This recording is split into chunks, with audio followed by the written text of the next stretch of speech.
三少夫人，老奴是二夫人身边的管事，樊妈妈。二夫人今日身体抱恙，太夫人昨夜也染了风寒，这冠馈礼就免了吧。放肆！我家小姐乃皇后娘娘赐婚，你们怎敢如此苛待她？没有苛待，我们这不是体谅三少夫人的身体吗？怕她昨日给累着呢。再累能耽误冠馈礼？不圆房不行冠馈礼，就是根本不认这门婚事。那我日后在国公府如何立足？秋白，送樊妈妈出去。樊妈妈，请。哼。素月，去把我的兵器拿出来。小姐拿兵器做什么？去给公婆请安。我不同意这门婚事。娶这么个儿媳妇儿，样样都不如长房的媳妇儿。你是想让我被长房压一辈子吗？她是程家女，家世比长房媳妇还要高，怎么就不行了？这些个清贵门第出来的女子，最是虚伪做作，跟他们打交道，我浑身不自。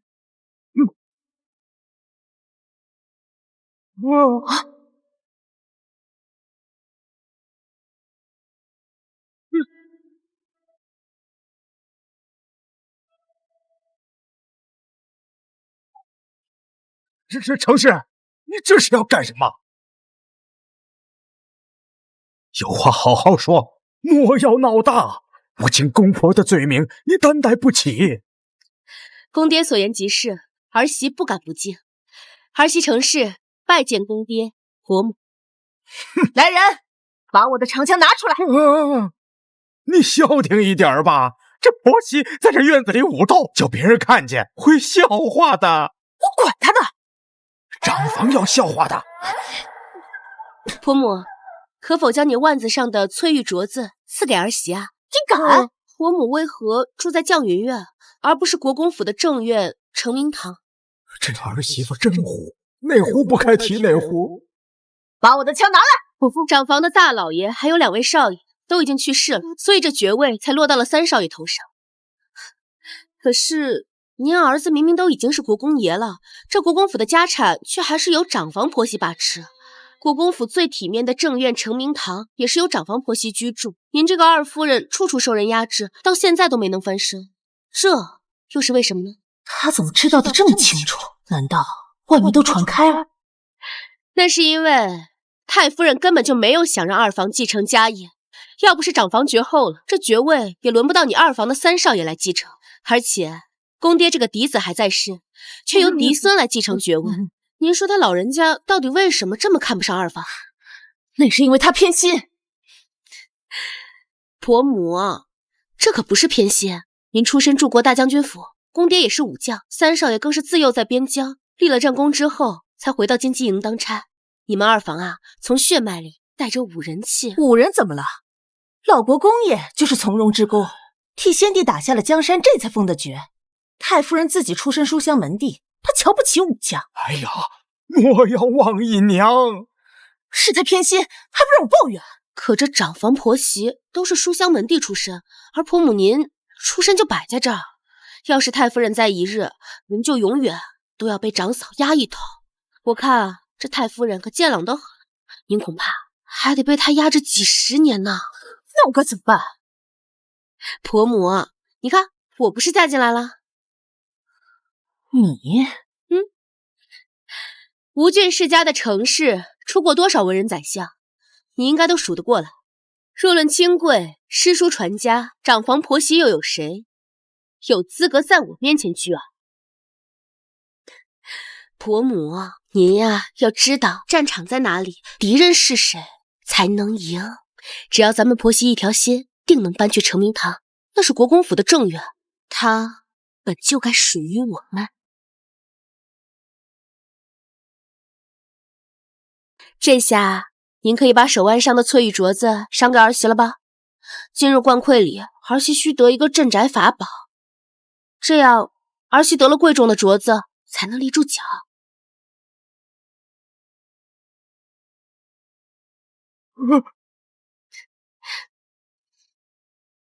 你可别学那些文人啊，就一张嘴皮子厉害，我可是要看你的真本事的。好，那今日灌溃礼什么时候开始啊？母亲，来人，准备鞭炮，通报下去，国公夫人要行灌溃礼了。不是说了吗？不办灌溃礼。听说是少夫人去了一趟绛云院，让二夫人又改了主意。母亲一向最讨厌清流门第的女子，竟能为她改了主意。这个程昭到底用了什么手段？叫你的人把武器收起来。就你丫鬟的这些花架子，根本就不够看。我可是出身柱国大将军府的。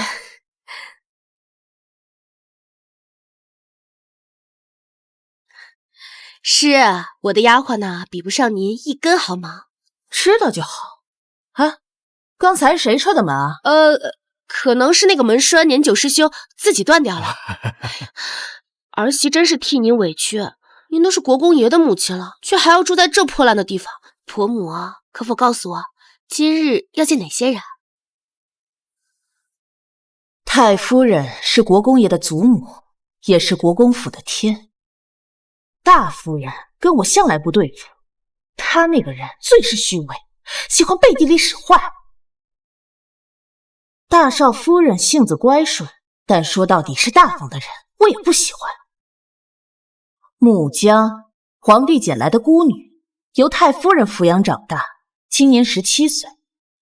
都说她会给国公爷做如夫人。手握权柄的太夫人，野心勃勃的大王，还有一个虎视眈眈的如夫人，这就是本朝第一显赫门第陈国公府。灌溃礼开始，新妇献礼。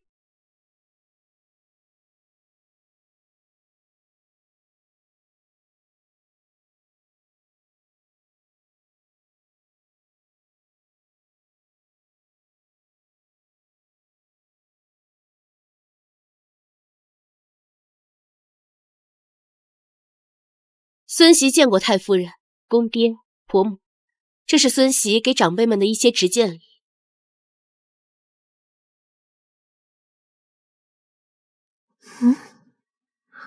二夫人不是最不满这桩婚事吗？她居然把贴身的镯子给了程昭。哼，拿到镯子又如何？国公爷不喜欢他，太夫人更不可能重视他，他是斗不过我的。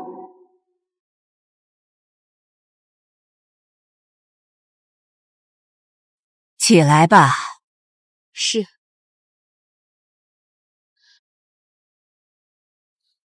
这是孙媳自己亲自做的一些点心，还请太夫人品尝。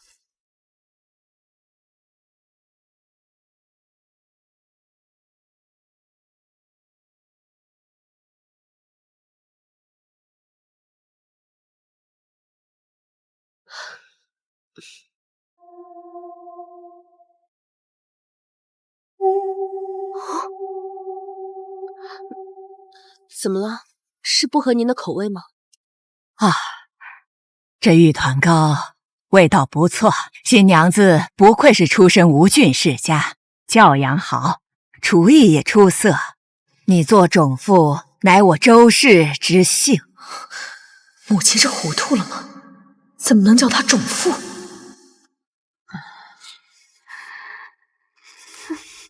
谢太夫人。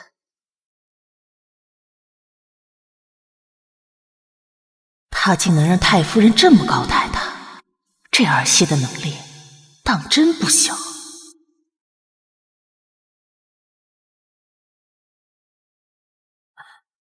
太夫人，您脸色不太好，难道这玉团糕有何不妥？程昭做的玉团糕，跟当年朝阳郡主所做如出一辙。朝阳郡主是哪一年死的？得有20年了吧？18年。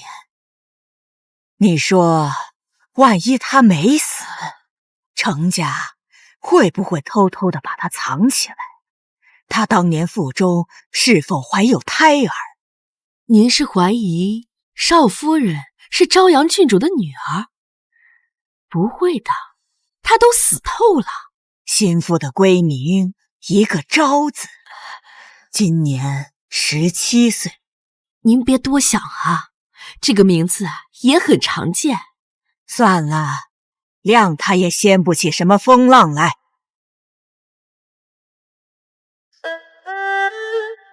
镯子可以还给我了吧？那也是我娘送给我的传家宝，要是弄丢了，老太太非扒了我一层皮不可。她老人家身体还健朗，还拿得动长枪。哦，原来母亲也有怕的人呢。哎，改日我要去拜访外祖母，她应该会喜欢我的吧？哼，她喜欢温柔恬静的。父亲母亲，儿媳先告退了。哎，我是不是自暴其短了？给他递了个把柄。是啊，这往后你要是再敢欺负他，他都知道到哪儿去告你了，并且还有个信物，那个翠玉镯子。哎呀，太夫人那句种妇是何用意？承明堂是国公府的正院，是权力的中心，我才是国公府的种妇。母亲不用担心，不过是场面话罢了。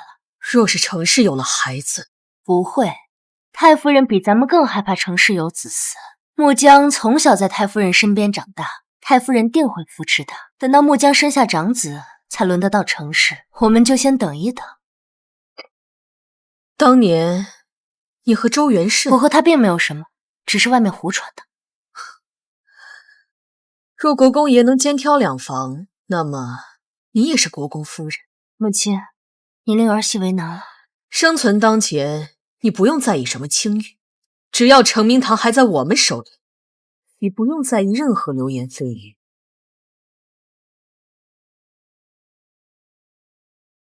国公爷，二夫人派人询问您是否陪心腹回门。不去，就说我公务繁忙，脱不开身。可这三少夫人面子上会不会过不去啊？早晚都是要和离的，讲究这些虚礼做什么？他要是聪明人，就该知道我和他的牵扯越少越好。母亲，我派人问过元慎了，他公务忙，不能陪你回门。无妨的，以免亲家觉得怠慢，我给你准备了3倍的回门礼。母亲有心了。再让你小叔子陪你一同回去。新郎官若是去不了，他的兄弟可以代替。元琪，来。娘，找我何事？明日由你陪着三嫂一同回门，莫要失了礼数。知道了。你在家喊我，我也喊我。是，三嫂。可启蒙了？知者不言，言者不知。你这是叫我闭嘴啊？三嫂果然是读书人。谁让你这么跟你三嫂说话的啊？不能捏脸，我是大孩子，我是大人了。你大个屁！娘，我让你贫嘴，我让你贫，让你贫，让你贫，让你贫，让你贫。母亲回来了。这位是啊，他是国公爷的五弟周元齐。见过程夫人。原来是五少爷，里面请。我祖父就在书房，你不是想找他请教学问吗？我找人带你去，可好？好，走。你跟国公爷相处如何呀？成亲第1日，他就想跟我和离，这可不妙啊！母亲放心，国公府我势在必得，太夫人稳坐高台，牢牢把持权柄，我偏要抢走她所在意的一切，取代她成为内宅的女主人。你一个人形单影只，复仇会很艰难。母亲请放心，得道者多助，失道者寡助。公爹和婆母人都很好，我不会一直孤立无援，他也不会一直众星捧月。大夫人和穆姜皆是他的爪牙，若是爪牙拔光了，就算是老虎也吃不了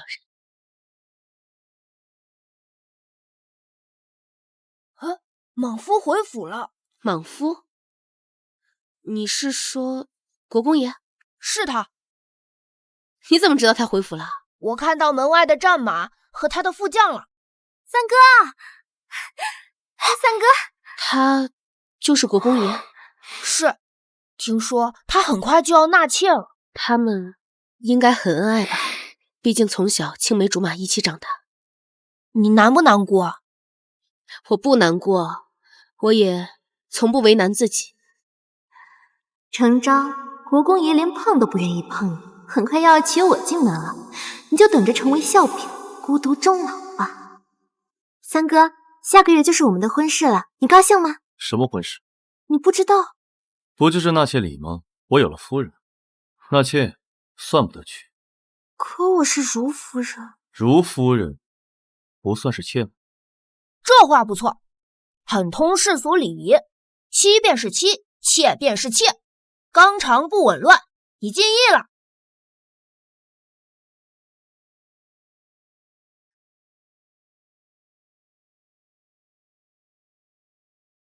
五弟，你怎么来了？我陪三嫂回门。妾身程氏见过国公爷。她就是程昭，我的夫人。程氏，你来的正好，下个月的纳妾礼你来安排。是，国公爷请吩咐。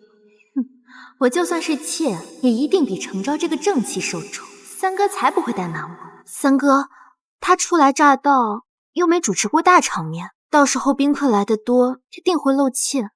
这等隆重的场合，不如让祖母安排大伯母和大嫂办办。大场面？那可是你我大喜之日，定是宾客如云，说不定连皇上都会亲临。你想多了，纳妾事宜一切从简，轿子从角门进，不办酒席。是。什么？从角门进，还不办酒席？你若想热闹，可以。放一挂鞭炮，但仅此。这国公爷不是对他挺好的吗？难道并非如此？今晚新姨娘就要进府了。要叫如夫人，咱们夫人初来乍到，可别在这些小事上惹是非。我就是替少夫人委屈。不用替我委屈，我想要的也不是什么夫妻情深。我错了，少夫人。走吧，去给母亲请安。穆江住东边的丽景院，你在想什么呢？我在想，丽景院的位置好像比咱们这两处院落都要好。少说风凉话。好，老夫人下的令啊，谁敢违抗？她女儿曾是皇帝的发妻，因先帝猜疑，他们夫妇就一直在岳母家避难。最危险的8年，皇帝就一直在太夫人身边生活的。后来皇帝登基了，发妻却病故了。即便立了新的皇后，太夫人这个岳母在皇帝的心中俨然是半个太后。不管是太夫人还是太后，做了坏事就该付出代价。母亲和他关系竟然这么亲近。你挡我路了。你请进。爹，娘，嫂子，怎么不进来？母子俩还记仇呢。娘叫我永不得踏入绛云院，儿子不敢不祥。你顶撞我就算孝顺了，快滚进来！我还有公务，先走了。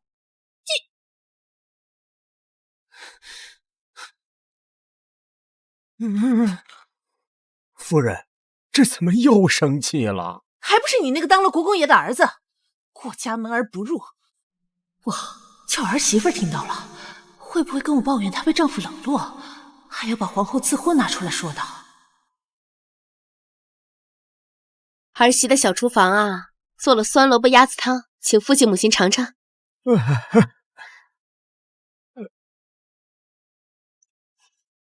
来。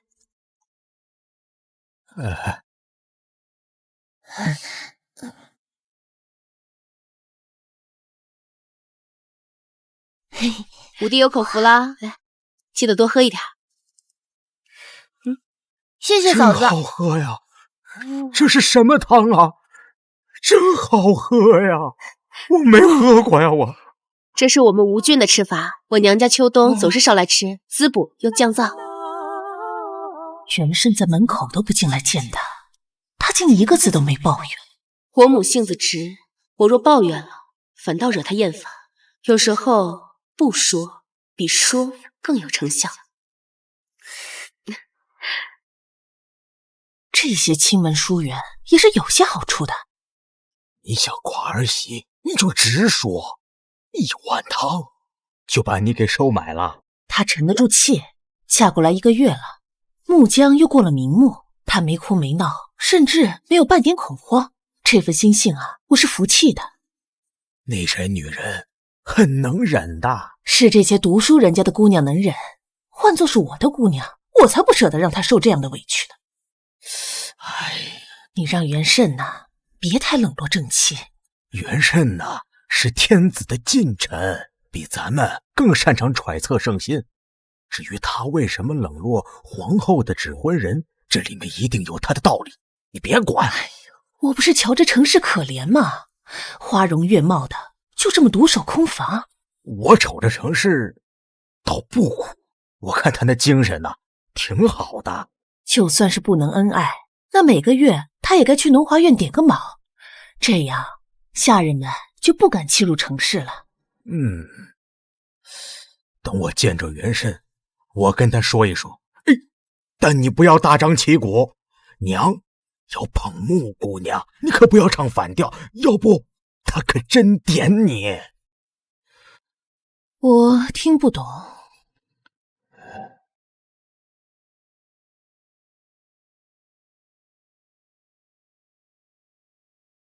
父亲怎么来了？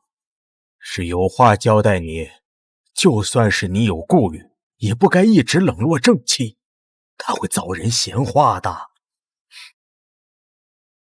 结婚当晚，我便与程氏把话说清了，他难道听不懂吗？不要生他的气，他性子挺好的，对你毫无怨言。哦，不是他告状啊，是你娘担心。父亲平日无欲无求，但很少有人入得了他的眼，连他都夸赞程州，倒是难得。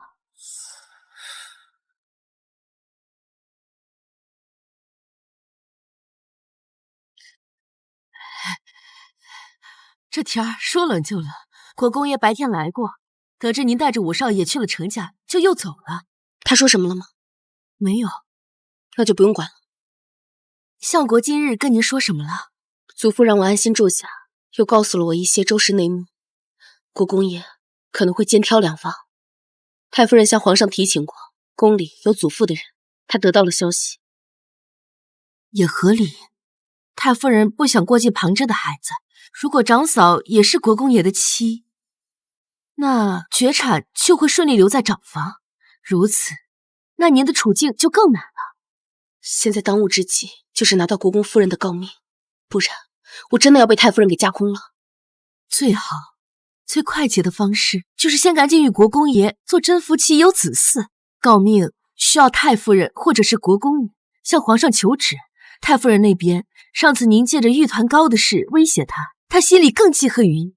国公爷刚纳了如夫人，两个人蜜里调油，现在冒冒失失的对他出手，很不稳妥，只能等如夫人先有了身孕。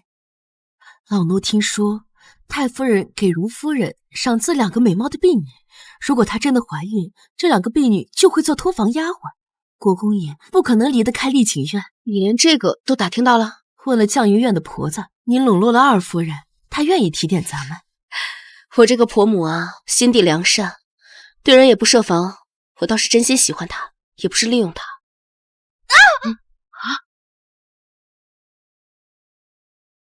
发生什么事了？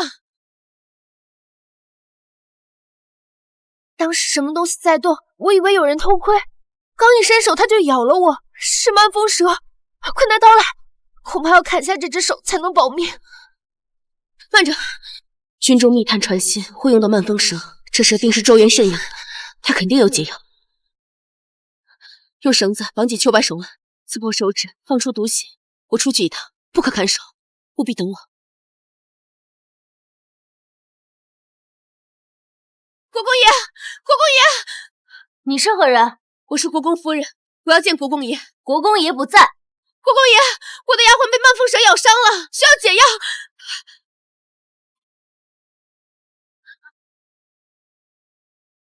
国公爷不是大夫，你的人受伤，自己去请医，深更半夜来敲门，毫无教养，勤劳出馆的贱人都不如你这手段，简直不要脸！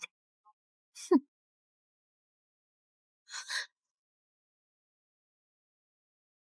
找我呢？啊！小心！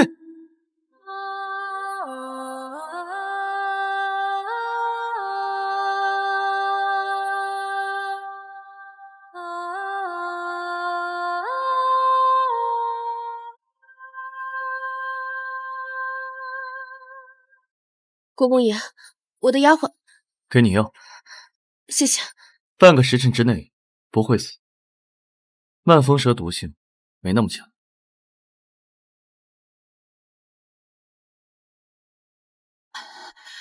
秋白昏睡了一夜，总算醒了，说很饿。应是余毒未清，得休养几日。我去找母亲，叫她帮衬请医。您一夜未睡，要不要去休息一下？老奴去请。我无碍。你丫鬟中了蛇毒了？这是他舅舅送给他的，军中传信用的。谁知道他不拔毒牙？还希望母亲能请个大夫替他看看。哦，是，老奴这就去交代人请医。你昨夜就为了这事儿去了丽景院？是，我听下人说了，如夫人骂得可难听了，还有那些碎嘴婆子，还到处去宣扬。母亲，这事儿本来就是拦不住的。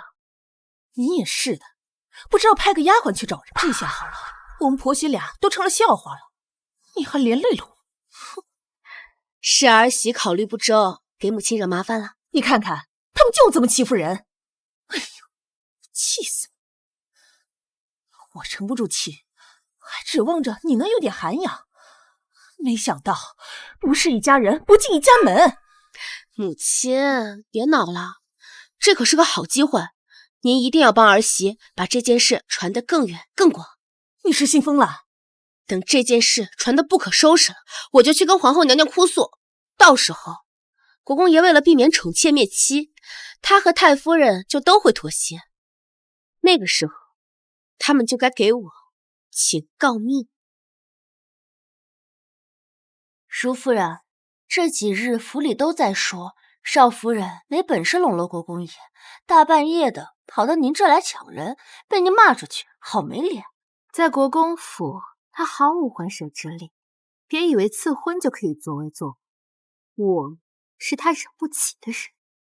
那是皇上和太夫人看中你，他哪里比得了？正气又如何？还不是连告命都没有，名不正言不顺。让人把话继续传出去，看他以后怎么做事。听说了吗？国公爷一直宿在如夫人院里，没碰过少夫人。少夫人急了，大半夜去闹，没想到被骂得狗血淋头呢。如夫人胆子可真大，到底是气啊，竟敢指着正气的鼻子骂。太夫人那里她最受宠，有这个底气。走啊！怎么回事？上一回少夫人找您取药的事，被嘴碎的下人便用家父给传出去了。属下听宫里的线人说，皇上和皇后娘娘也知晓了此事。宫里都知道了，看来是有人在背后推波助澜。需不需要知会府里管事，不准人再议论此事？木江再蠢，也不敢把这事捅进宫里。程昭，是你的手笔吗？不必理会，随他们去说吧。这个木江恐怕斗不过我那位国公夫人。相爷回复，有言官在朝堂斥责国公爷宠妾灭妻，相爷解围说是误会，又问了国公爷何时给您请告密。国公爷不同意也得同意。是，国公爷当场就向皇上求了您的封赏，皇上已经命礼部拟论圣旨。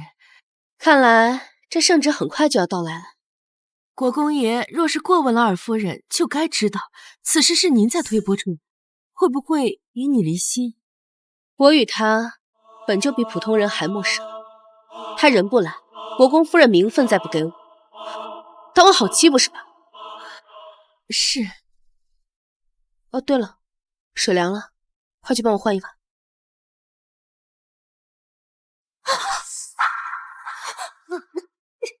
那走奴没长眼啊，竟敢冲撞我们如夫人！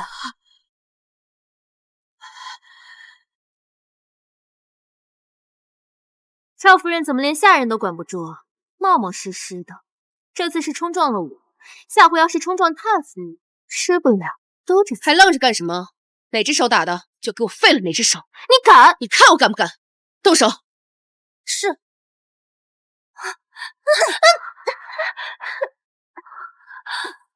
荣夫人，奴婢的手断了。程昭，你敢动我的人，待我告诉祖母，扒了你的皮！你尽管去。圣旨到，众人去前厅接旨。来了。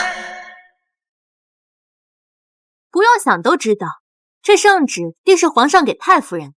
皇上对太夫人的敬重和信任无人能比，就连当初捡了我，都是交给太夫人抚养。太夫人脸上有光，那是整个国公府的脸面，与你何干？程昭，你是真傻还是装傻？我是由太夫人亲自抚养长大的，在她老人家眼里，我比亲孙女还要亲。你一个外人，还想从我的碗里抢食，自量力！可是我觉得这道圣旨不是给太夫人的，更与你毫无干系。我知你嫉妒，你且等着看，太夫人若得了赏赐，定会分给我，说不定连这圣旨都是给我的。毕竟皇上宠爱我，得知我成亲，极有可能给我赏赐。好啊，那我拭目以待。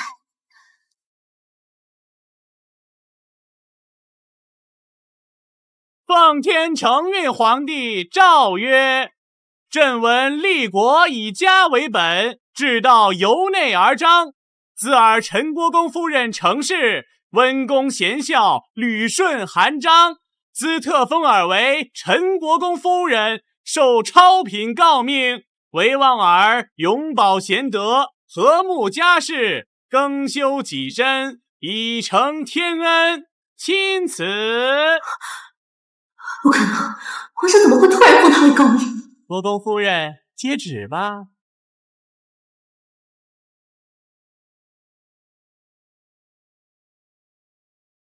臣妇谢主隆恩。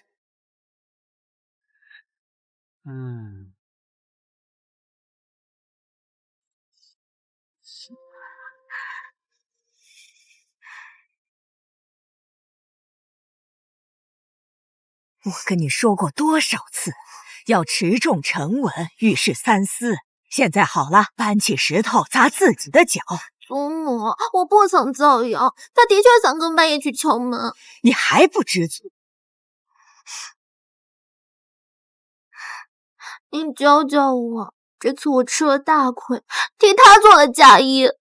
她是国公夫人，她半夜登门，你至少得受宠若惊，问明缘故。哪怕她真是抢人，你也得给她3分面子。这不是敬重她，而是看着国公爷。那不憋屈死了！你耍个小脾气，差点给国公爷惹祸。必须用一个国公夫人的诰命，才能压得住他宠妾虐妻的罪名。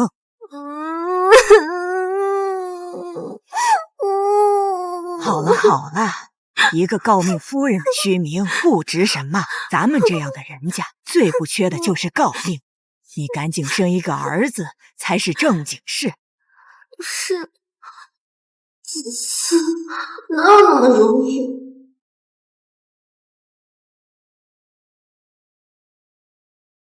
国公爷，圣旨已经下了，少夫人如今已是诰命加身了。原本皇上和皇后娘娘都已经听说了少夫人被穆姨娘折辱的事，册封诰命已是板上钉钉，您又何必让言官弹劾您宠妾灭妻啊？被骂几句，又不少块肉。您是为了让少夫人更快得到诰命吗？可这么一来，日后还能合理吗？谁说我是为了她？我自有我的筹划。是。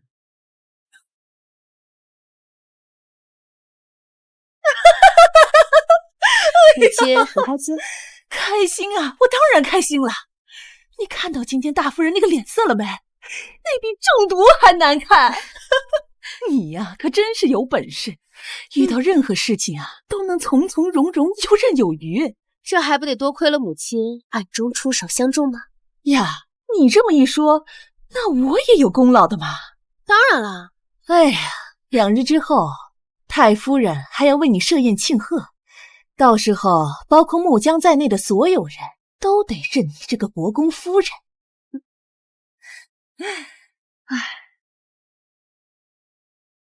国公夫人不愧是大家闺秀，举止大方。是啊，国公爷娶到如此美人，真是好福气。两位婶婶谬赞了。少夫人，恭贺你了。多谢妹妹，妹妹礼数周全，都是祖母教养的好。它就像只猫，野性难驯。往后你们要和睦相处，不可再有争执。是。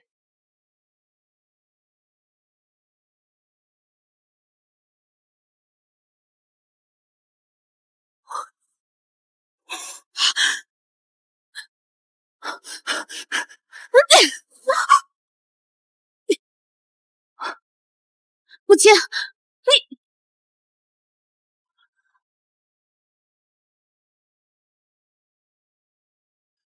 这花开得不错。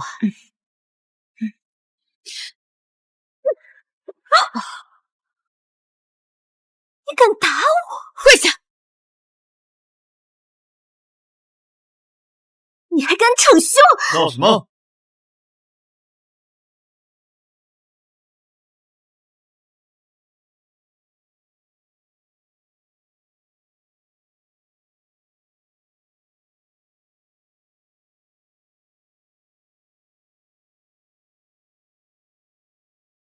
闹什么？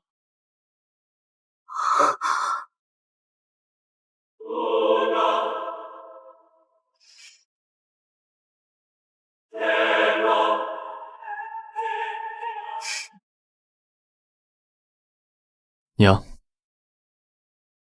三哥，我被人欺辱了。见过国公爷。他才得了诰命，就敢作威作福，敢在太夫人跟前行凶，颠倒黑白，你还有规矩吗？分明是你暗算程氏，还伤了我。你看看，你娘被你的如夫人给伤了。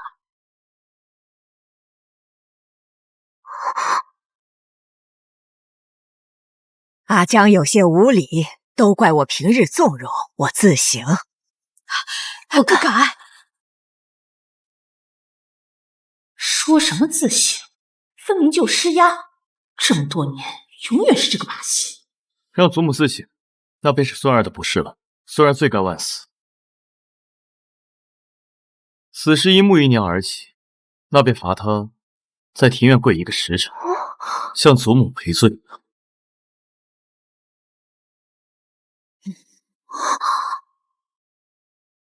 看来周元慎对太夫人也积怨颇深，说不定我跟他能谋求合作。阿江，我跪下吧。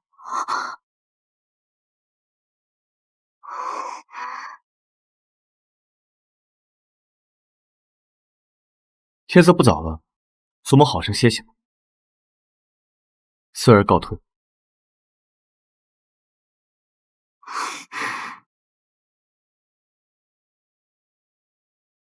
儿媳告退。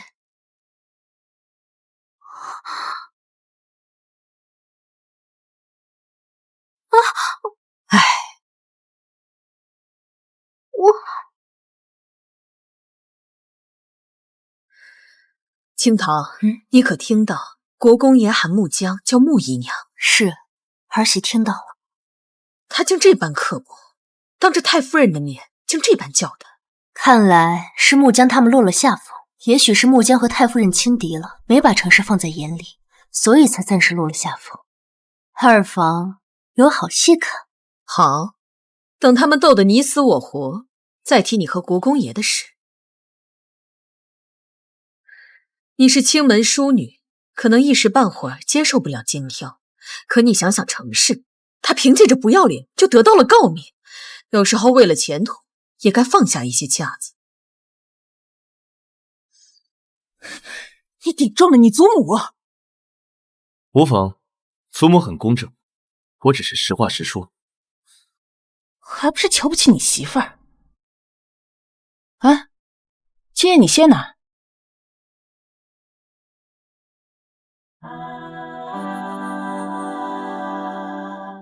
龙华院。他今晚要去昭昭院里，是说笑的，还是认真的？叫他们两个先下去吧。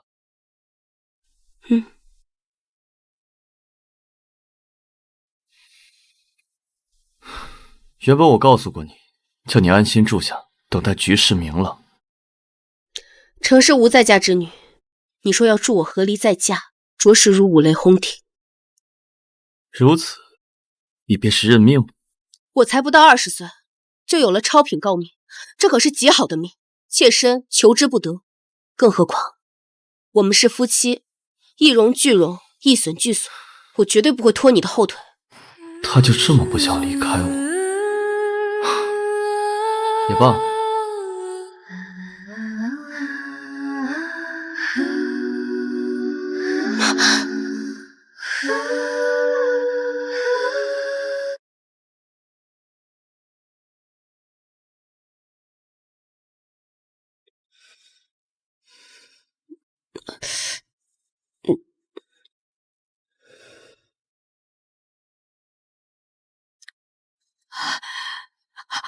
恭喜少夫人。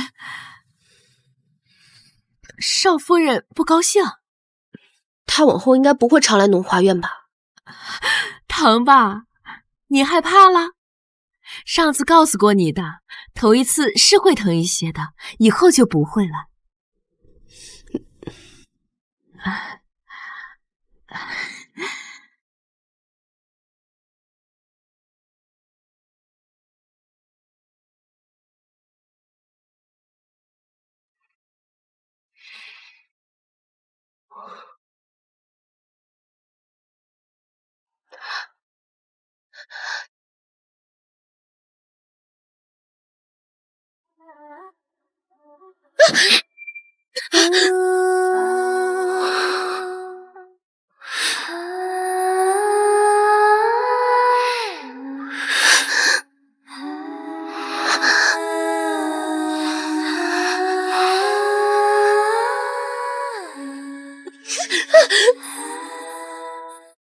畜生配种，就是那个姿势，周元氏，欺人太甚。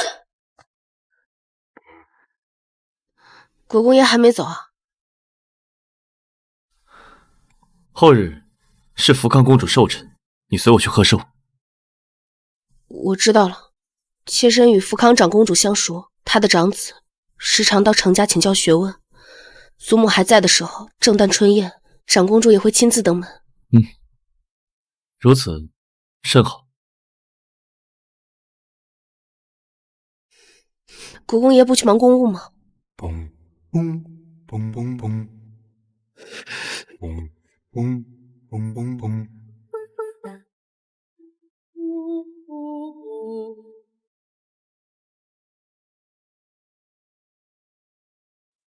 这是药膏，看来他也知道自己昨夜有多过分。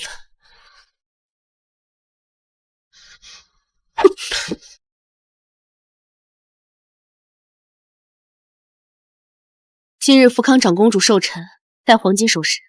长公主最喜欢黄金，是不是太老气？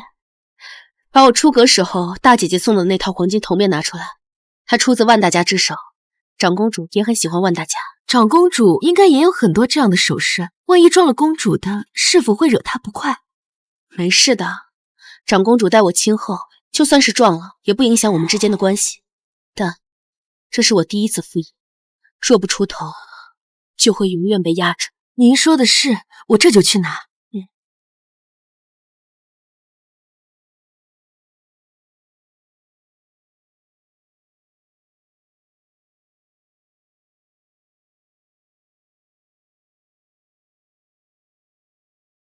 听说国公爷连着多日跟三少夫人同房，摆明了要捧她，还帮她收拾了如夫人。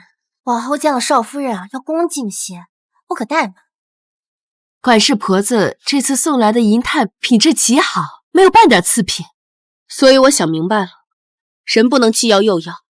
我既然要了权势，就得忍得了委屈。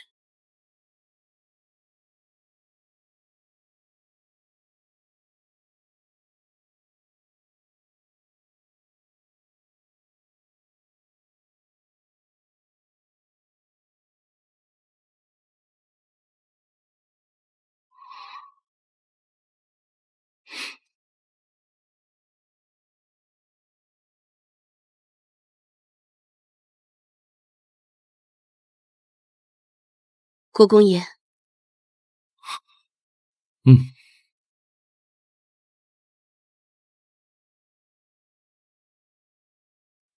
祖母，祖母，这装扮还真隆重啊！大伯母觉得好看吗？你年轻，戴什么都是好看的。多谢大伯母夸奖。祖母，我们出发吧。哎，你慢些。大伯母故意内涵他却装听不懂，反让大伯母吃瘪。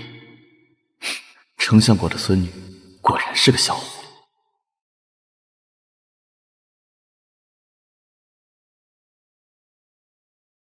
见过长公主，见过长公主。周老夫人，您来了，让我这宴席蓬荜生辉了。长公主客气了。周老夫人，您年事已高，这外头风大，我让嬷嬷带您去避风亭喝杯热茶。还是长公主想得周到。那老身就先去亭子里坐坐，静候开席。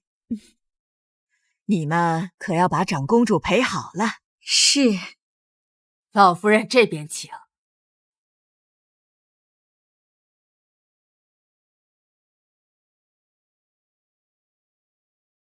最近程昭在府里出尽风头，今日一定要他颜面扫地。你在笑什么？我笑有人要搬起石头砸自己的脚了。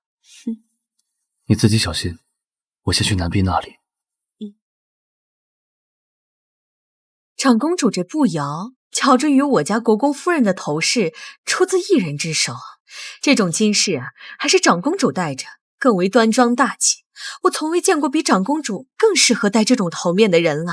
国公夫人这步摇也是出自万大家之手，难怪看着如此眼熟。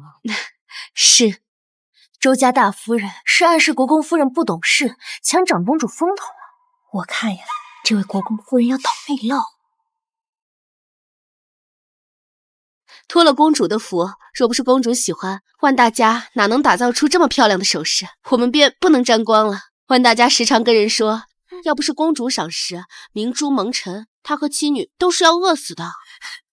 你这小嘴儿，怎是抹了蜜了？这可是真的。谁人不知万大家当初被同行恶意打压，险些被废了手，还是公主经过路见不平救了他，才会有如今艳绝天下的手艺啊。是啊，长公主菩萨心肠，乃我朝大幸。正是，难怪万大家始终铭记恩情，感恩戴德呢。长公主哪里会在乎什么首饰？这种知遇之恩，提携了一位天下闻名的金将，才是她的荣耀。国公夫人上前来吧。你头上这步摇，先摘了吧。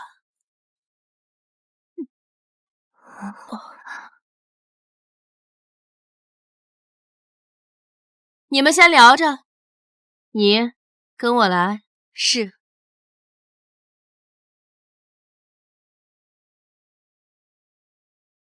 我就知道，程昭再怎么说破嘴皮，公主也不可能放过他，直接让他当众取了首饰，待会儿宴席上定会被众人耻笑。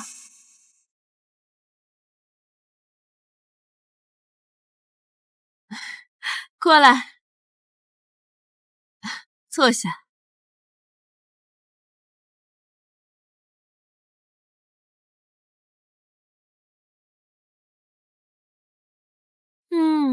果然好看了些。你之前那个虽然好看，但样式老了些，这个样式新颖，更配你。公主，我怎能夺人所爱呢？你呀，就别跟本宫客气了。本宫跟陈家这么多年的交情，你也是本宫看着长大的。本宫送你点东西，可别推辞了。好，那就多谢公主。公主赐不可辞，将来我是要留给我闺女做嫁妆的。你这小嘴儿，怪会哄人开心。新媳妇不好做吧？你那大伯母一上来就开始挑拨，生怕本宫听不懂似的。新媳妇是外人嘛，外人变成家人总是牵些火候，我不着急的。你如此通透，本宫就放心了。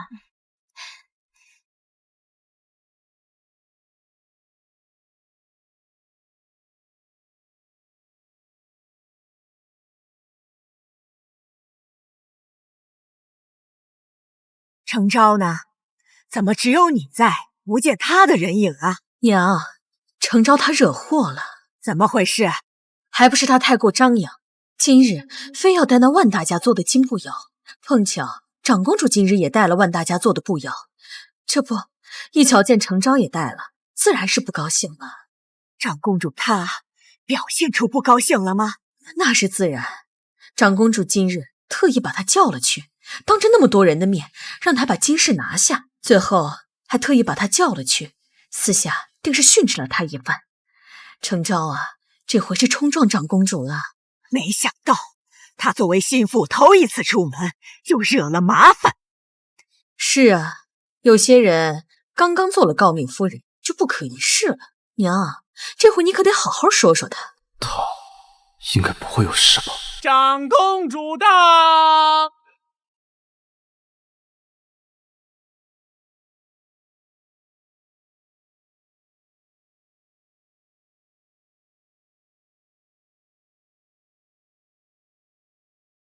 他头上的步摇换了。长公主怎么跟他这么亲近？昭昭，你就坐那儿。是。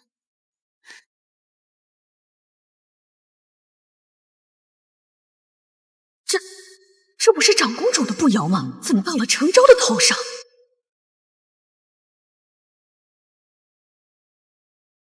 殿下怎么把步摇给了他？他小孩子哪里承得住？步摇只是件首饰，本宫觉得配年轻人更美丽，更何况昭昭这孩子，本宫非常喜欢，送他件礼物也是本宫的心意。长公主的眼光就是独特，这步摇比国公夫人先前那个更配她呢。是啊，国公夫人落落大方，跟长公主投缘，不像有些人只知道挑拨离间。长公主怎么会送你步摇？大伯母想借此挑拨我跟公主的关系，被公主识破了。公主跟程家交好，想给我抬面子，所以就把步摇送给我了。你想看吗？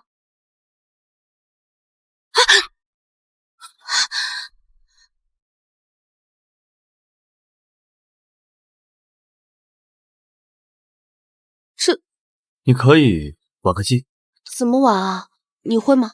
我看母亲平日里随手一玩，我还以为女人有手就能。哪有那么简单？我不能见人了。我要是这样散着头发走回农华院，那就跟没穿衣服差不多。国公爷到府上了。这要是被人看到我跟周元慎从马车上下来，披头散发，还不知传出什么嫌恶。你别动，夫人今日累了，我们走后门，发马车直接进去。是。直接送你回农华院。他竟然还有体贴的一面，倒是难得。什么？宋氏欺负我就罢了，还欺负晚辈，简直是拙劣！这些个读书人。我不是骂所有的读书人，是宋氏品行下作，目光短浅。你一个侄媳妇儿能耽误他什么事儿啊？他可是好好住承明堂的。母亲别恼，儿媳又没说。再说了，此事是瞒不住的。再过几日，消息都传出去了，丢脸的可是大伯母啊。那是他活该。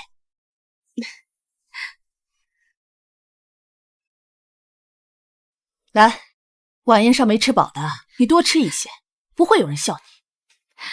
今日太冷了，确实没顾上吃上几口，多谢母亲体谅。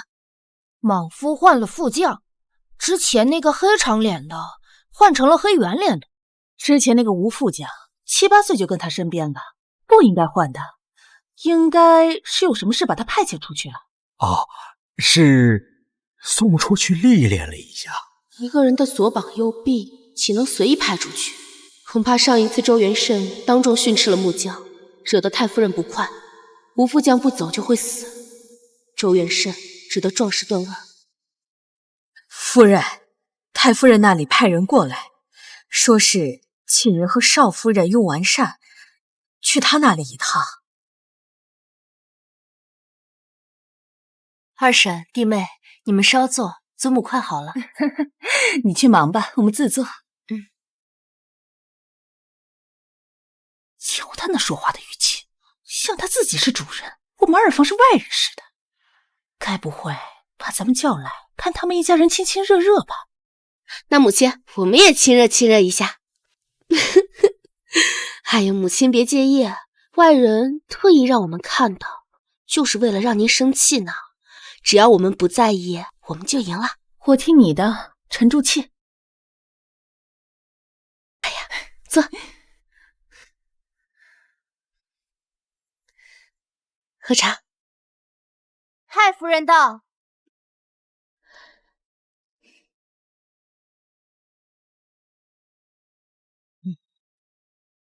坐下吧。叫你们过来，不怪我老婆子多事吧？本来就该每天晨昏定省的，只是母亲说祖母要礼佛，就不好打扰您老人家。我跟母亲啊，满心孝顺，只怕您不知道。现在您叫我过来，这下总算能尽孝了，止一下欢喜了。儿媳妇好会拍马屁呀！换作是我，就算背下来也说不出口。这程氏果然是巧嘴，怪不得长公主喜欢你，一见你就赠你贵重的首饰。这屋檐下的黄莺才是巧嘴，怎么不见长公主赏她呀？长公主啊，是看在祖母的面子上抬举孙媳呢。你这孩子还真有些见识。所以说呀，选媳妇就要选大户人家出身的，眼界不用教。又编损我，算了，反正你夸了我儿媳。今日叫你们过来，是有件事要说。程氏是朝廷诰命的国公夫人，我和宋氏年龄都大了，将来是要程氏操持中馈的。先教一些事情让他管管，慢慢熟悉起来，再把家交给他当。恭喜弟妹。孙媳高兴坏了，反应有些慢。你一个小孩子没城府，不着急，慢慢练。我一个老婆子一时半会还死不了，有时间教你，你就管大厨房吧。大厨房是油水最多的地方，也是我安置亲信的地方。母亲这是什么意思？多谢祖母厚爱，孙媳受宠若惊。大伯母，侄媳定会协助您操持好这个家的。日后若是有什么不周到的地方，还请大家宽容一二，侄媳感激不尽。行，你以后有什么不会的，尽管来问我。你比你大嫂命好，她嫁进来都5年了，至今还没有摸清楚池家的门道。她娘家可是庐江的横氏，父亲任翰林院的掌院。她呀，书读的比谁都多，可是有的时候人讲的不就是个命吗？你说是吧，二夫人？你不行，我要忍住，不能给昭昭拖后腿。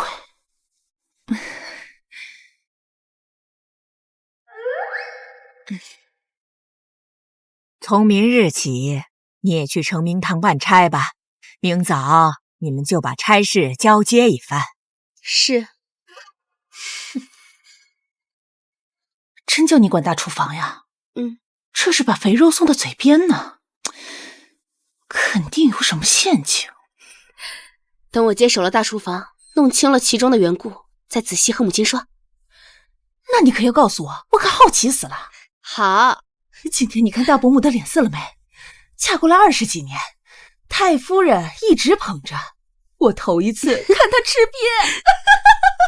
其实啊，我害怕您被嘲笑中了她的计，没想到您竟然忍住了。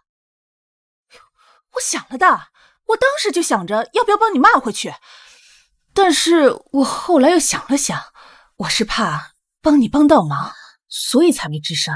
不会帮到忙的，帮忙就是帮忙，只是有些人没本事，才会怪帮忙的人添乱。母亲，您维护我的心意，我都明白的。总之啊，自己多注意点。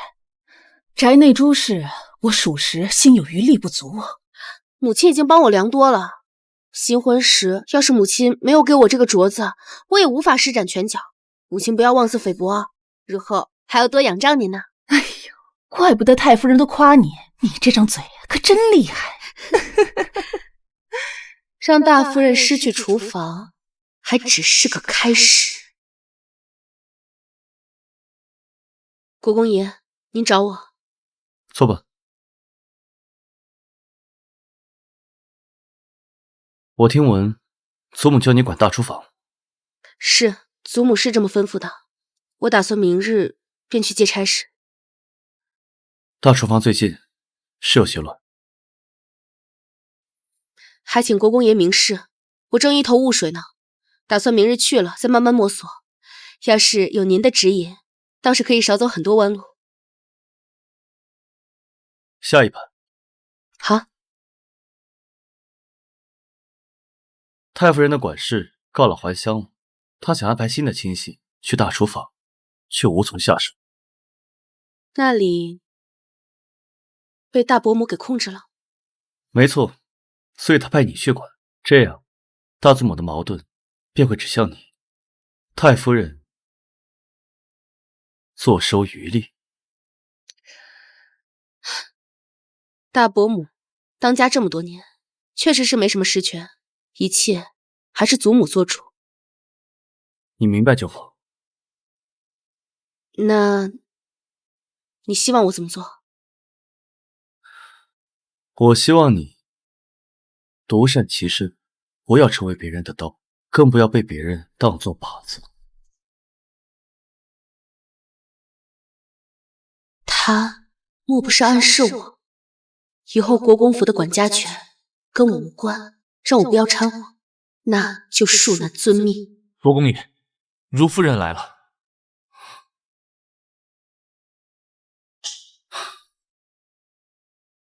他会带木江进来吗？三哥，我给你准备了点心，趁热吃。多谢，收到了，回去吧。三哥，我想多陪陪你。你若要处理公务，我给你研墨吧。书房重地，不是你该进来的地方。我听说程昭在里面。他与你不一样。三哥，我们才是青梅竹马。哦。如夫人，请回吧。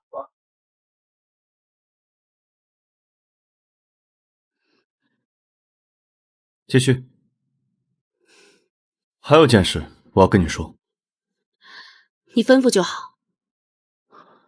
以后你每日中午可以歇在这里。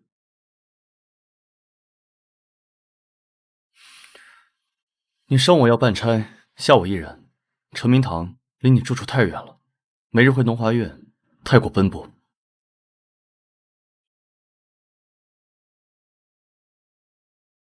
你要是不愿意，也可随你愿。我这样不会打扰你吗？既然我提了，便不是客套话。多谢。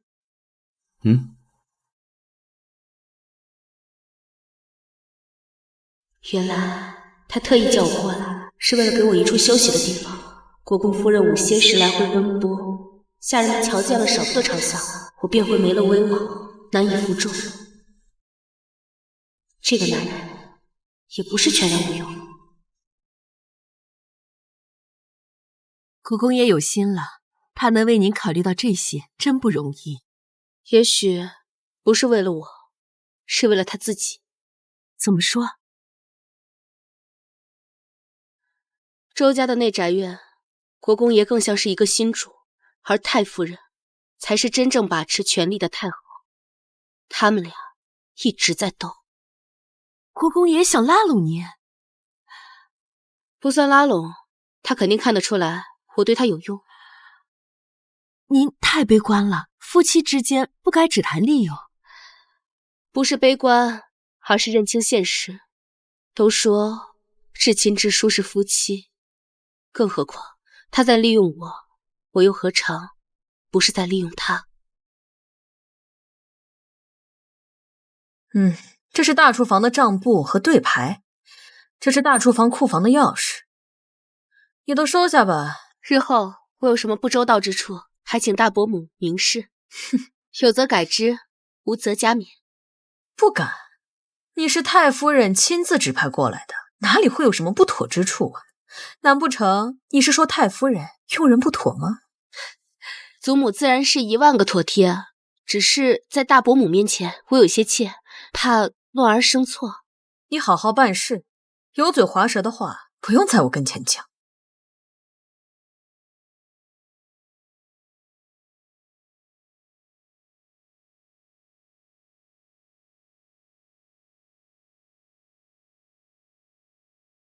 大夫人可不会给国公夫人面子，她倒是耐得住性子，涵养功夫了得。程家的姑娘岂有善茬？皇后让她嫁进我国公府，也不知安的什么心。不过她年纪轻轻的，掀不起什么风浪。是。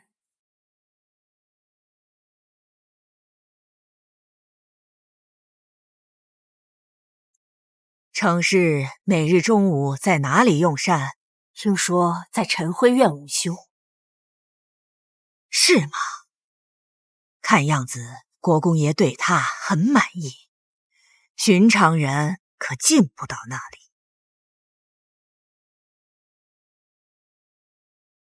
权势之路白骨累累，祖上造的孽还不够吗？你为什么还要去做这些事？你看看那些被查抄的人家，哪一户不是活生生的人呐？阿慎，你已经得到了很多，该收手了。我不做，有的是人去做。君要臣死天经地义，不算造孽。可是我不希望你走这条路。你答应你祖母肩挑2房，跟长房媳妇儿生个孩子，把爵位还给他们。阿慎，我们不要这些。当年你祖父给我的家产，足够你们2个丰衣足食，活一辈子的了。受制于人，我尚且能忍，让我去配出。国公爷，夫人醒了吗？传明堂的姐姐来找她。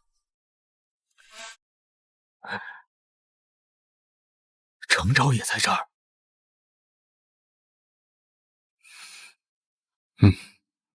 哦，那我先走了。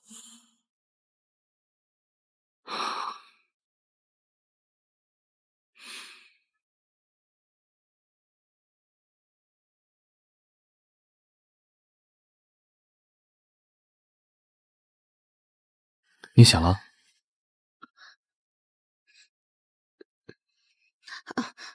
对，刚醒，我立马起来。你睡过头了？不是，大伯母说午休的时间增加1个时辰，她身体不舒服，叫我们等她传话。那你去吧，今晚我去农华院用晚膳。好。他定是知道我听到了，要警告我。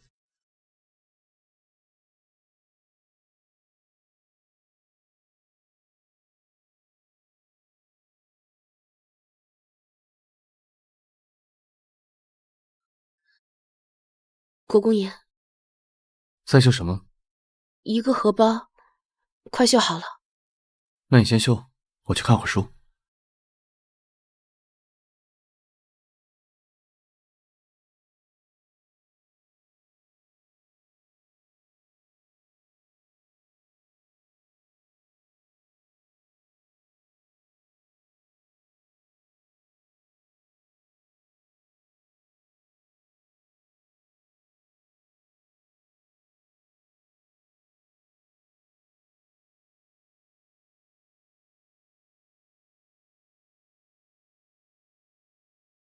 时辰不早了，先去休息吧。国公爷，你干什么？夫妻之间还能做什么？可是这里是外界，随时会有人进来。放松，你也想要一个孩子，不是吗？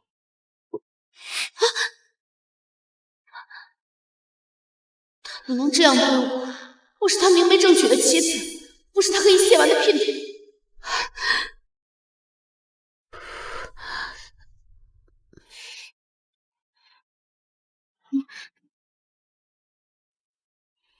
我看你手肘和膝盖都破了皮，涂点药，不然明天会很疼。不用，我帮你上药。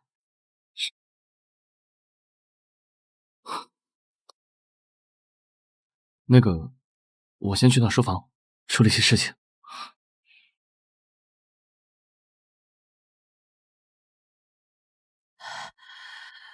国公爷怎么走了？不是说好留宿的吗？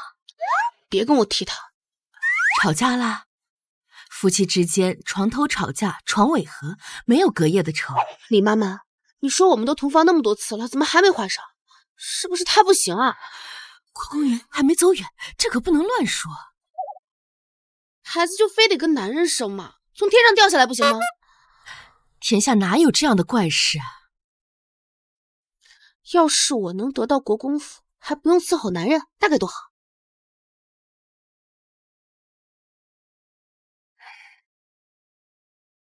昨晚叫你去喝酒，怎么不来啊？不想去。难道是新婚燕尔，要陪夫人啊？你还好意思说？我怎么了？还不是你乱出主意。我以后再也不听你的了。大婚有些日子，你的国公夫人有没有喜讯啊？没有。那你的那个如夫人呢？哎，她可是皇上亲自捡回来的，要是她能先有了身孕，那不对你有更好的好处吗？这种好处我不需要。唉，看来你是要让你的嫡妻给你生长子了。我倒是有一个妙方。从前啊，我父亲麾下有一个将军，他和妻子成亲，7年都没有成子。后来啊，他遇到了一个赤脚郎中，告诉他们说要回归本源。你有没有见过牛马配种的样子？人的本质啊，都是违反天性的，所以啊，难得子嗣喽。你在胡说八道吧？我可是你小舅舅啊，我怎么可能诓骗你呢？后来不出半年，那个将军的夫人就有了子嗣，往后啊，一连生了4个，这事儿啊，在驻地都传开了。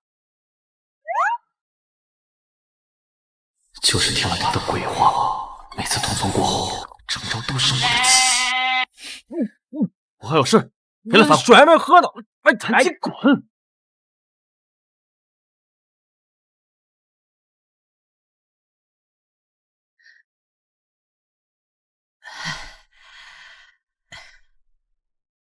下雪了，国公爷已经1个月没回府了。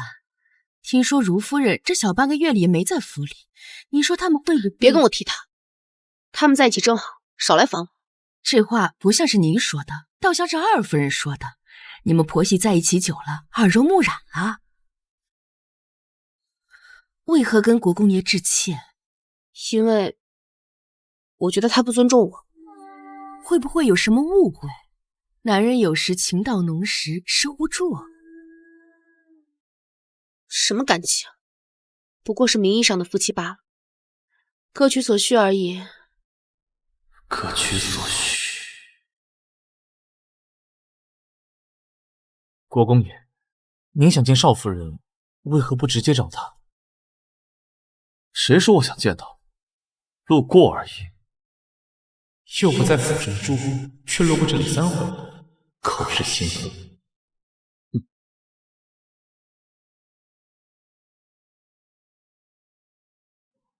大伯母，今日叫你来是为了雪灾一事。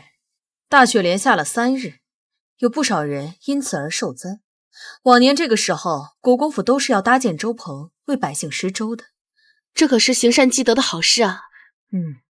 今年这件事情就交由你来办，这可是件大事，切莫出错，否则太夫人跟前，你我都没法交代。放心，我必定处处周全。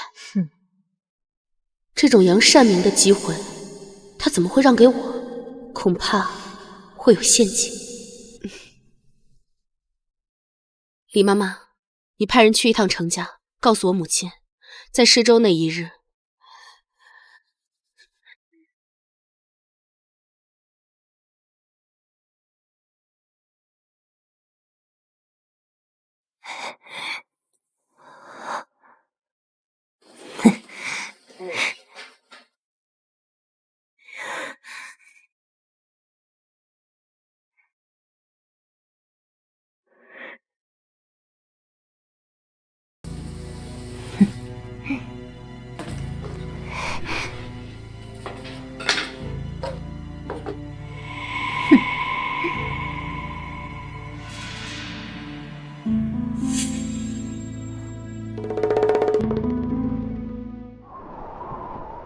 那位刘妈妈算是来了趟厨房，神色紧张，东张西望，而后又直奔大夫人的成明堂去了。过了好一会儿才出来。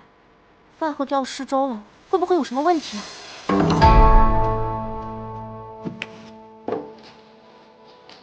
他们应该不敢下毒吧？这要是毒死了人，会吃官司的。不敢下毒，却有别的手段作药。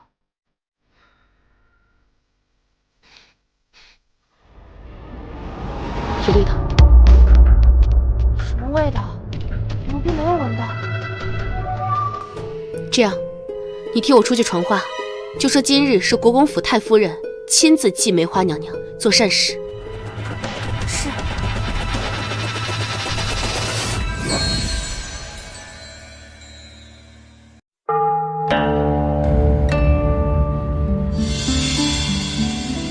祖母，你怎么来了？坐吧。祖母，前几日下了大雪，百姓受了灾，所以大伯母叫我出去施善粥。哦，你出身无郡望族，这点小事能办好的，你大伯母识人有眼光。祖母信任我，我是绝对不可能出岔子的。只是今天早上起来翻了翻黄历，发现是梅花娘娘过寿呢。是吗？是啊，从今时起，梅花娘娘下凡，直到立春才归。我想着这样隆重的日子，祖母，您礼佛，也许更愿意自己亲手做一些善事呢。啊，我不是要祖母出去施善粥，天这样冷，您怎么受得住呢？您只要去大厨房搅搅大锅粥就行了。我已经派人出去传话了，说今天是国公府的太夫人亲自祭梅花娘娘做善事呢。唉，我们周氏低调惯了，往后不可传这样的话，兴师动众。哎，谨遵太夫人教诲。太夫人，外面传说您今日祭梅花娘娘，荣王府的太妃特地送了一些香烛薄礼。啊，咱们与荣王府邻近而居这么多年，有什么事，太妃总是第一个捧场。连太妃娘娘都惊动了，祖母休想推脱。去给太妃送一份回礼吧。是。走吧，去厨房瞧瞧。好些年没有熬过粥了。是。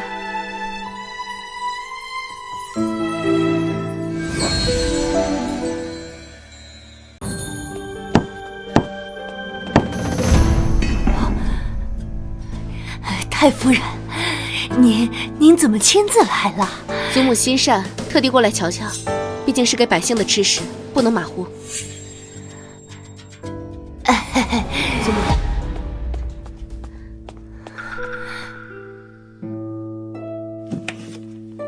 瞧这锅粥熬的正是火候，闻着真香。祖母，我给您盛一碗尝尝。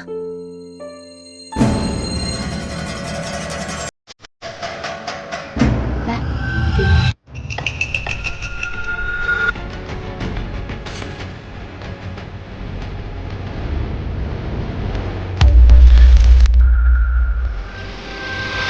太夫人，不能吃。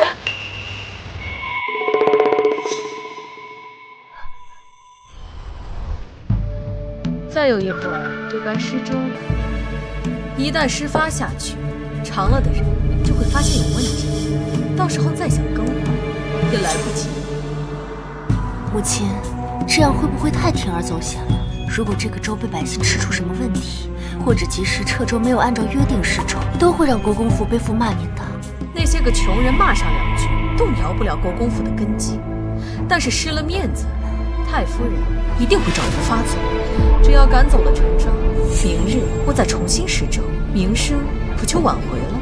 可是，行了，都像你这样瞻前顾后，如何掌管着偌大的国公府？你还年轻，缺少经验，往后跟着我好好学吧。是。大夫人不好了！何事匆匆忙忙连滚带爬的？太夫人进了厨房，还要喝粥。什么？怎么会惊动了太夫人？那她尝了吗？临到嘴边的时候被刘妈妈叫停了，这么一来，施粥就全都败露了。糟了！快！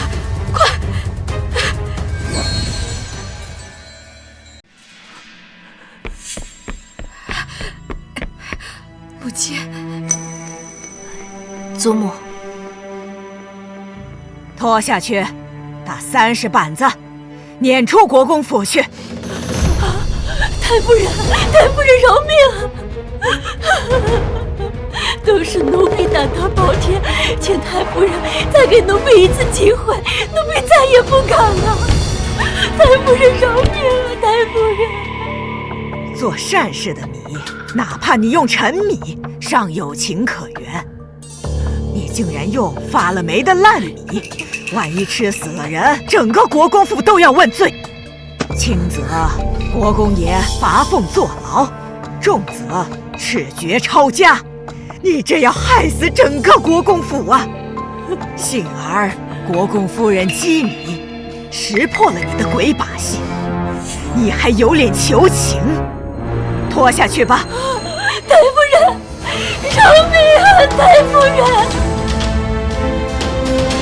太夫人讲清楚了这件事的危害，免得下人以为她刻薄无情。同时，她又把我推了出来，这样大夫人只会记恨我。好手段！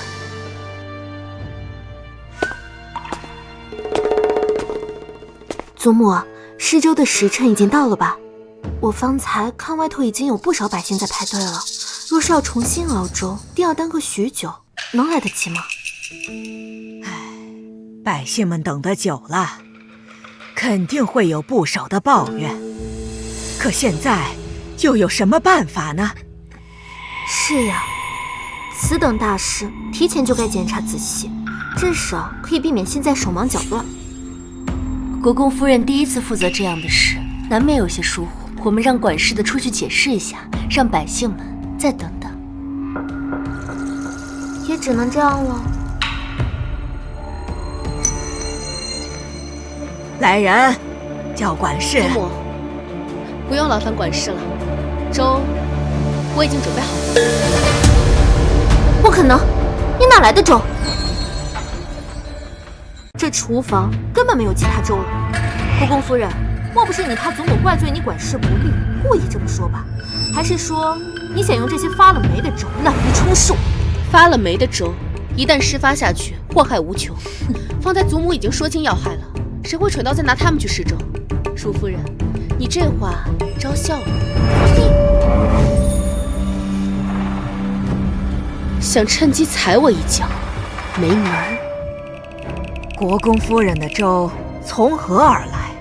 刚才刘妈妈阻止您喝粥的时候，孙熙就意识到这粥有问题，故而第一时间吩咐婢女去想办法。先前我听说我娘家这2日也打算施粥，我便让婢女前去借了几桶米粥过来应急，这样不至于耽误约定的时间，再重新熬煮新的也来得及。你想得很周到。这也多亏了我娘家离得近。可是这么一来，会不会让亲家看了笑话，传出去落人话柄啊？那大伯母有更好的办法？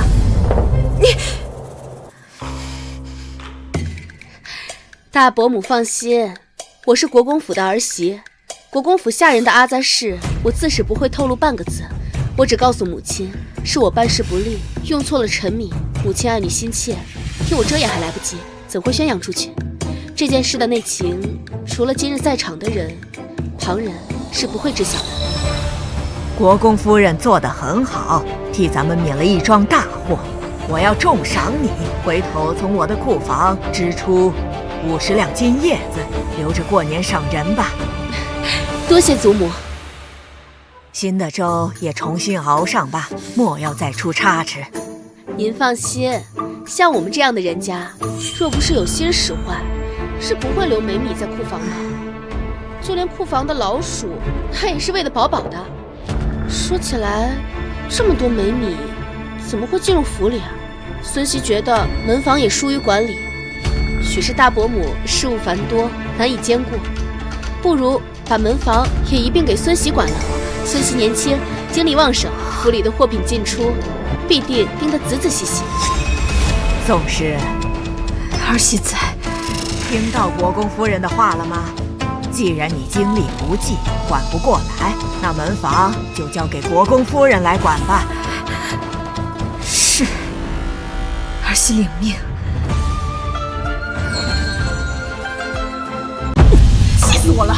宋氏是逃婚了吗？为了陷害晚辈，竟用这么下作的手段。倘若百姓吃出个好歹，那我们整个国公府都要跟着受牵连的呀！婆母消消气，好在有惊无险。今日施发了几10桶粥，百姓感恩戴德，连带着国公爷的名声也好了不少。得亏你机警，要换作是我得被他们坑惨了。不过是心理较量罢了。其实经过了熬煮，毒米的毒性有限，但刘妈妈心里有鬼，担心祖母吃了大祸临头，所以这才暴露了。可惜了，宋氏这个罪魁祸首还好好的，我真想冲到承明堂去，给他一顿痛骂。婆母，今日能让大伯母吃瘪，又拿到了门房的管辖权，是咱们占了上风。您如果去闹，此事的矛盾转到了您身上，可就得不偿失了。我可咽不下这口气。哪怕是在边陲，也不会因一次袭扰就大动干戈。战事起，要的是攻城略地，徐徐图之。行，那我听你的。好了，喝水。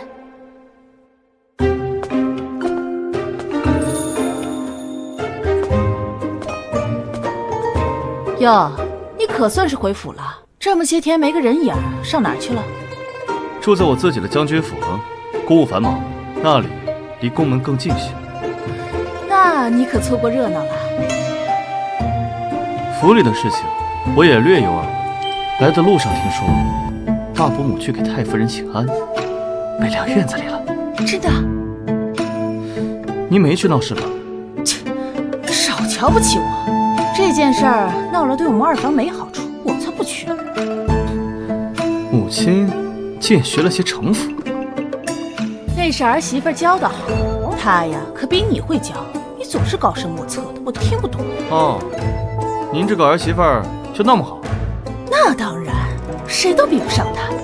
遇到任何事都能从从容容、游刃有余，厉害着呢。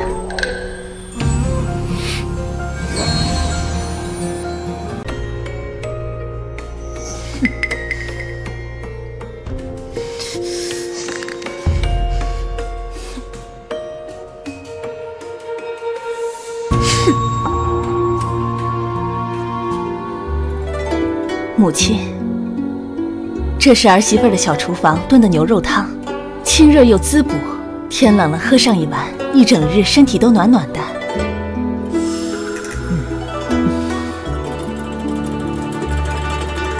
老儿媳妇，你长进了。孝顺婆母是儿媳该做的，我也是自己当了婆婆，才懂得不少的道理。你能明白就好。咱们婆媳这么多年，我受了你多少抱怨？又趁这死出。那汤已送到，母亲慢用，儿媳就先告退了。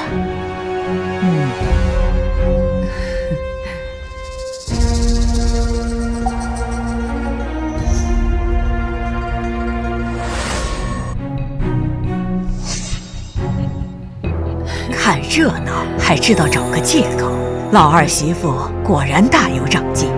二房那位国公夫人手眼通天了不成？自从国公夫人进门啊，这二夫人确实沉稳了不少。程氏的见识比我想象的还要深，不知为何见到他，我就会想到朝阳郡主。是你多想了，朝阳郡主已死，陈年旧事早都埋进土里了，国公夫人和他没有牵扯。但愿吧。国公爷身边的小厮南风让人来传话，说今晚在农华院用晚膳。我要去绛云院，让国公爷直接去绛云院用晚膳吧。您不想他来？陪公婆吃饭也是尽孝。秋白，你去跑一趟，就跟国公爷说，让他直接去绛云院用晚膳。是。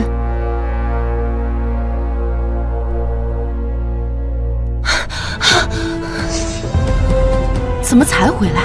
路上见鬼了！南风不让奴婢进去，说国公爷在歇息。奴婢觉得一来一回耽误时间，就在墙角等。可谁知看到大少夫人从陈回院出来，就她一个人。少夫人，大房一直有奸逃的心思，若是您将国公爷推了出去，让大夫人捡了漏，得不偿失。要不是为了夺得国公府，我只想一棍子把他打出去。老奴知道你委屈，可为了权势，罢了，我待会儿见了他，会忍让3分钟。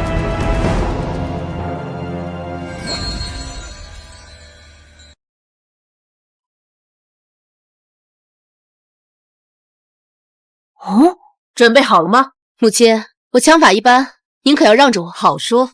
国公爷，夫人和少夫人这是……嘘。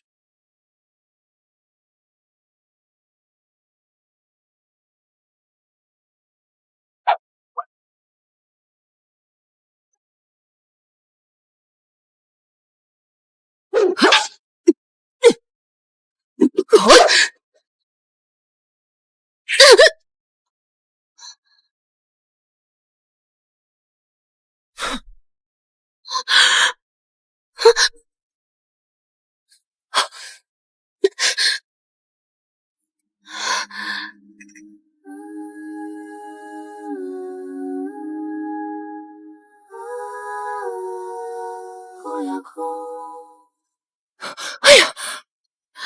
哦，无碍，我方才就感觉发际要散了。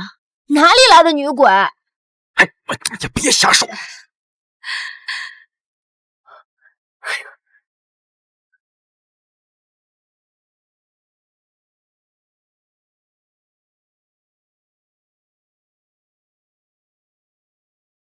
爹，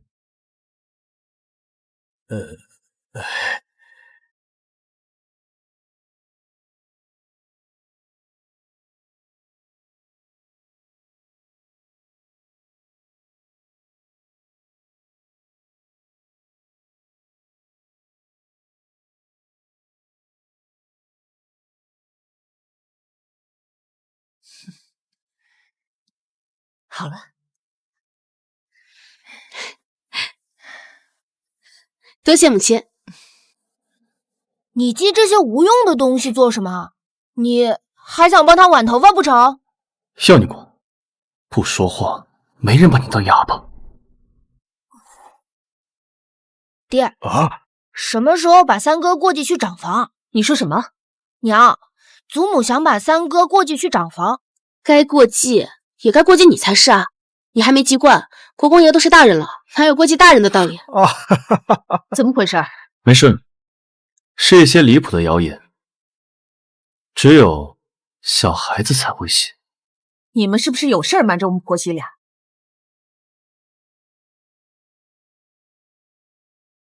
没有。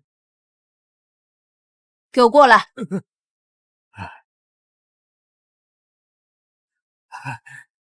怎么回事？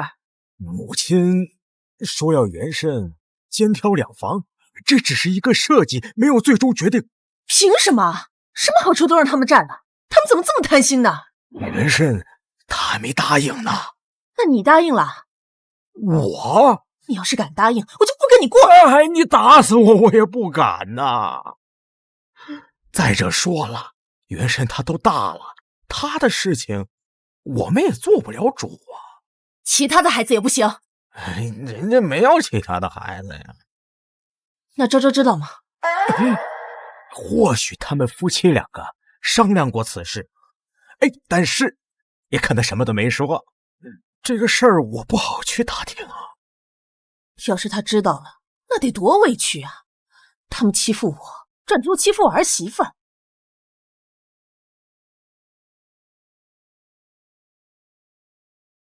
老伯，我还有公务在身，你们吃吧。国公爷，今晚歇在哪里？龙华院。我今天晚上身体不舒服，跟母亲耍枪有点酸累，无法服侍你。你跟莽夫吵架了？小孩子不要管。啊，这破天气又下雨。少夫人是去了哪里啊？穿戴如此寒酸。谁在问我？你瞧不见我？这青天白日的，莫不是瞎了？我眼睛太高、太小、太矮的东西，自然是瞧不见。你羞辱我！你这是在羞辱太夫人，羞辱陛下！你是太夫人的什么人？又是陛下的什么人？如果我没记错的话，你只是国公爷的一个妾，想要我羞辱，你跪下求我。如夫人 ，no，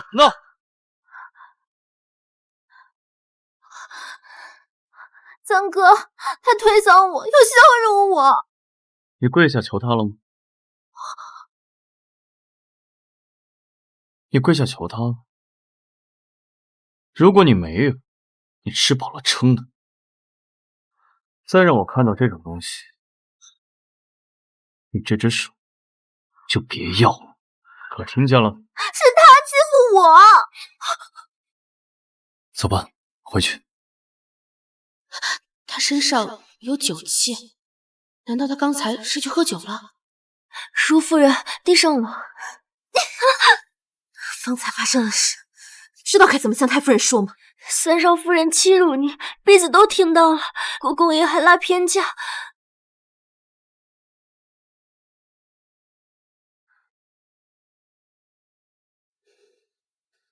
上次我爹的话，你听到了吗？书房那次吗？我听到了。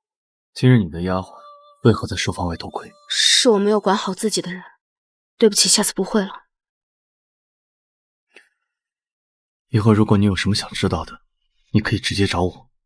国公爷，我们都是晚辈，有很多事情是做不了主的，我能理解。或者说，你有什么想告诉我的吗？没有。爱说不说，不说拉倒。妾身困了，先歇下了。国公爷自便。我不会借调疗房，更不会跟大嫂牵扯不清。国公夫人只会有一个。还困吗？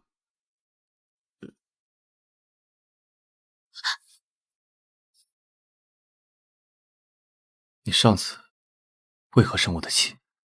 能否告诉我？我和你一样，也想你能有一个孩子，可是我始终不懂你，有什么不满的？你可以告诉我吗？与其跟他冷战，倒不如把话说清楚，方便日后合作。我有个问题想问你。你说。你是希望我先有孕，还是木江先有孕？为什么这么说？你不像是一个会与妾室争宠的人。因为这关乎于你国公爷的选择。若是木江先诞下长子，那皇上还有太夫人应该都会对你满意吧？说你诞下长子，那我这个国公夫人在后宅就会地位稳固，内宅的权柄也会渐渐移交到我手里。可这个应该不是太夫人想看见的。我无意让你卷入是非，是你自己要趟浑水。我要做当家主母，而不是高门弃妇。只要你能助我地位稳固，我就能帮你扫清障碍。这听起来更像是盟友，不像夫妻。做夫妻也可以做盟友啊。你为什么非要留在这里？因为我不想受制于人。好，我答应你。那我们可以继续了吗？我不喜欢趴着，我觉得很屈辱。我也不想在不是床榻的地方，随时会有人进来，我会觉得很不安。我希望国公爷能换个方式对我，身心愉悦，才能子嗣顺利。原来之前新房的时候，他是不情愿的。我知道了。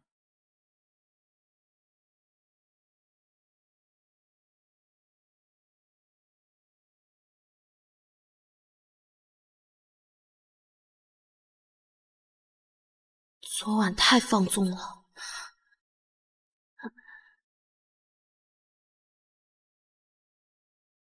国公夫人这身段，无需叹气。国公爷公务繁忙，您先去忙吧。我先去晨晖院读书，有什么事情直接叫我。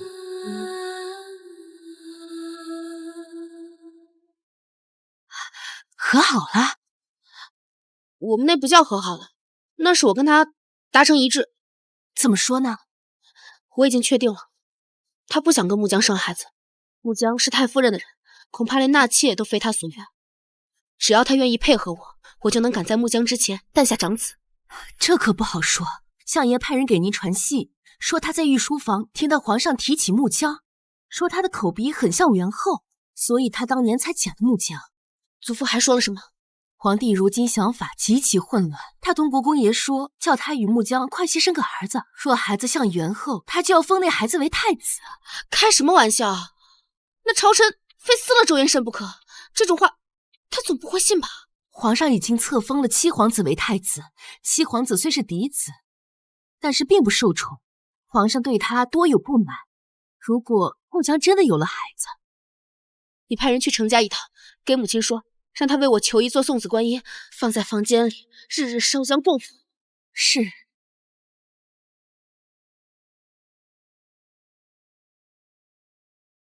方才太夫人唤我去寿安院，说腊八是法宝节，叫我们陪着她一起去静安寺烧香拜佛，听和尚念经，还要做晚课和晨课，得注意耶。没叫我啊？恒氏也不去，就叫我和宋氏陪她去。最不喜欢和他们待在一处了，想想就头疼。祖母也叫了我去。那你也去吧。太夫人会不会带木江去？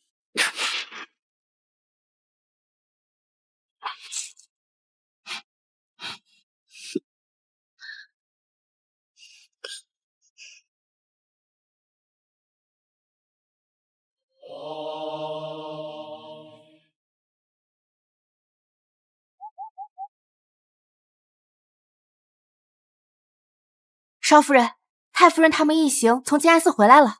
走吧，去接母亲。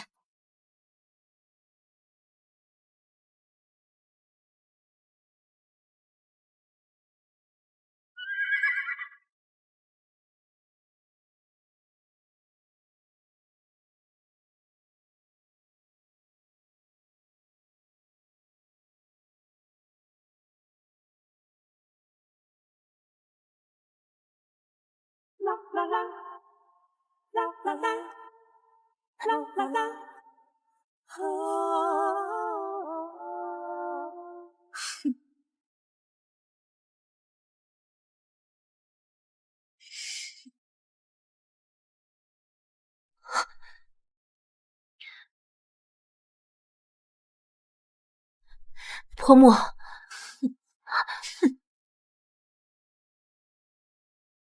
天太冷了，快进去吧。是。母亲，我们走。程昭，我今晚在农华院用膳。好。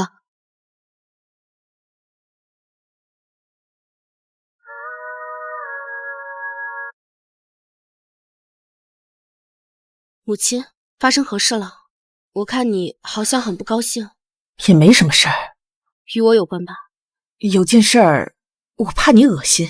莫不是昨夜在静安寺淑夫人和国公爷睡在一起了。你怎么？淑夫人也是国公爷的女人，他们同住情理之中，我能理解。才怪，他才答应跟我合作，让我先诞下长子，转头就去跟木匠睡了，就这么管不住下半身吗？此事是元慎行事太过了，平日里他要怎样都可以，但佛门禁地，他却连一晚上都憋不住嘛。那厢房隔音又差，不知道被多少人听了去。秦楼楚馆的花魁都浪不过他。母亲，此事你与我说便好，千万别传出去。这还用我传吗？那些仆妇下人，他们不长嘴啊。我听我祖父说，陛下想让国公爷和木匠尽早诞下孩子，如果是个男孩，就册为太子。荒唐！这话元慎也信啊？皇帝肯定是信疯了。就算是国公爷不信，他也得装出个样子来，起码得向陛下表明他努力了，不是？元慎啊，根本就没有想过要周家的爵位。母亲，事到如今，我们哪里还下得了船？我们都被绑上了。怎么还不宽衣？我帮你。我不想。我又哪里惹到你了？别怪我没提醒你，再不抓紧，你未必能生下长子。你背信弃义，你还威胁我！我何时背信弃义？你自己心里清楚。心里不清楚。佛门净地，国公爷都情难自禁了，看来平日里恐怕更加不知收敛。自己同我的约定，说先让我诞下长子，恐怕都是哄我的。昨夜厢房不够，我同一屋子和尚睡的，我怎么情难自禁？你说什么？那昨夜在你房间里的是谁啊？母亲说他一直叫三哥。谁知道他喊谁呢？反正不是我。你说的是真的？这件事情我有必要骗你吗？到底怎么回事啊？昨晚在寺庙做完晚课，我回到厢房，就闻到屋子里香味不太对，我这一时没找着根，也不方便大张旗鼓的追查，我就换了间小房睡。来，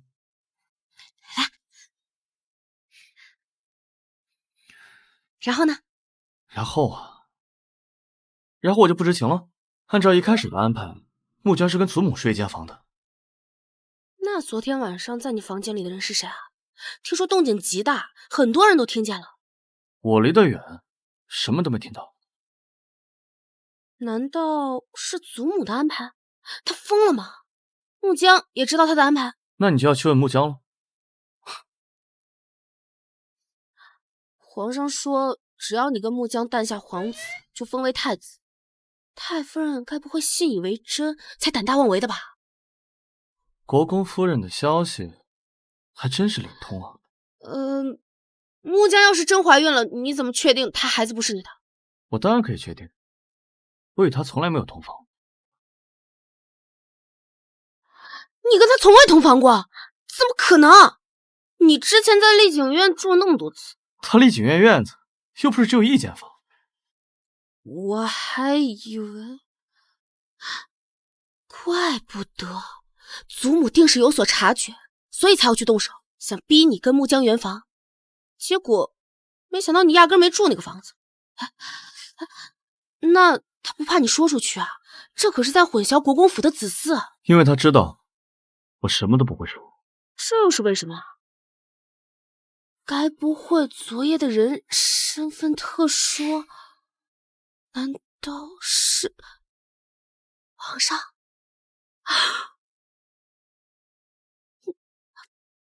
祖母太贪心了，行事不稳，很容易被反噬的。如果我没猜错的话，很快木匠怀孕的消息就会传出了。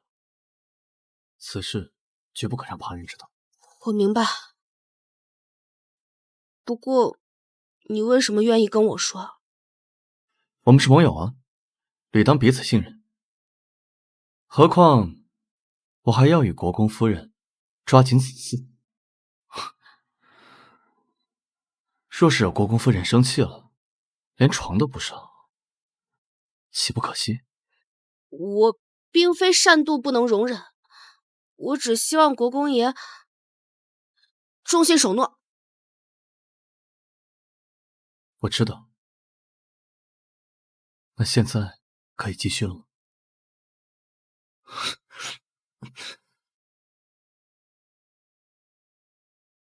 祖母，坐吧，有大喜事要宣布。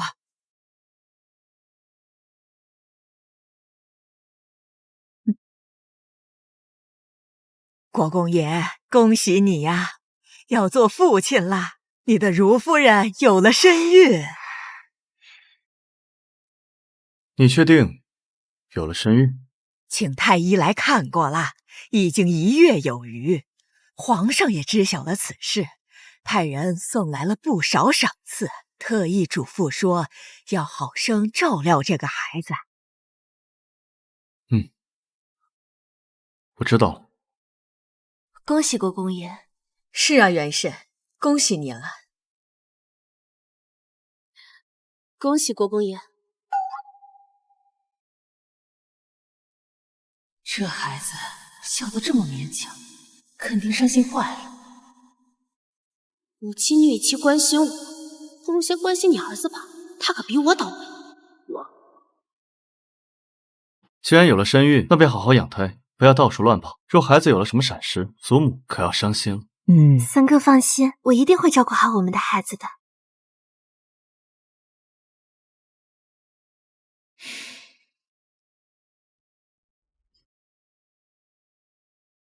想说什么你就说。节哀。你还是别说话了。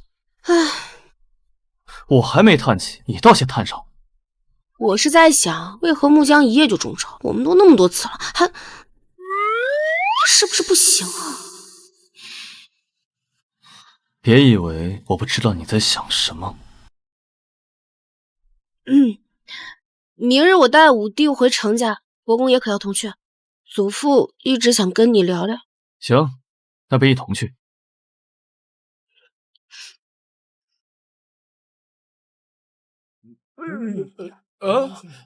国公爷、少夫人，前面不知发生什么事了，将路堵住了，咱们马车过不去。发生什么事了？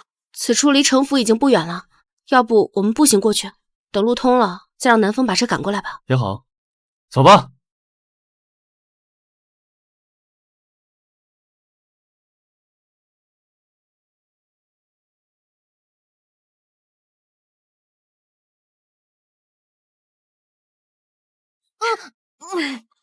我不是小孩子了，不用你抱，我也自己能走。你这个子还没马高，口气比你嫂子还粗。谁要理你？慢点跑，我记得路。你这个奸商，居然就发了霉的药材卖给我！我娘喝了药之后吐血不止，当场就死了，我定要你偿命！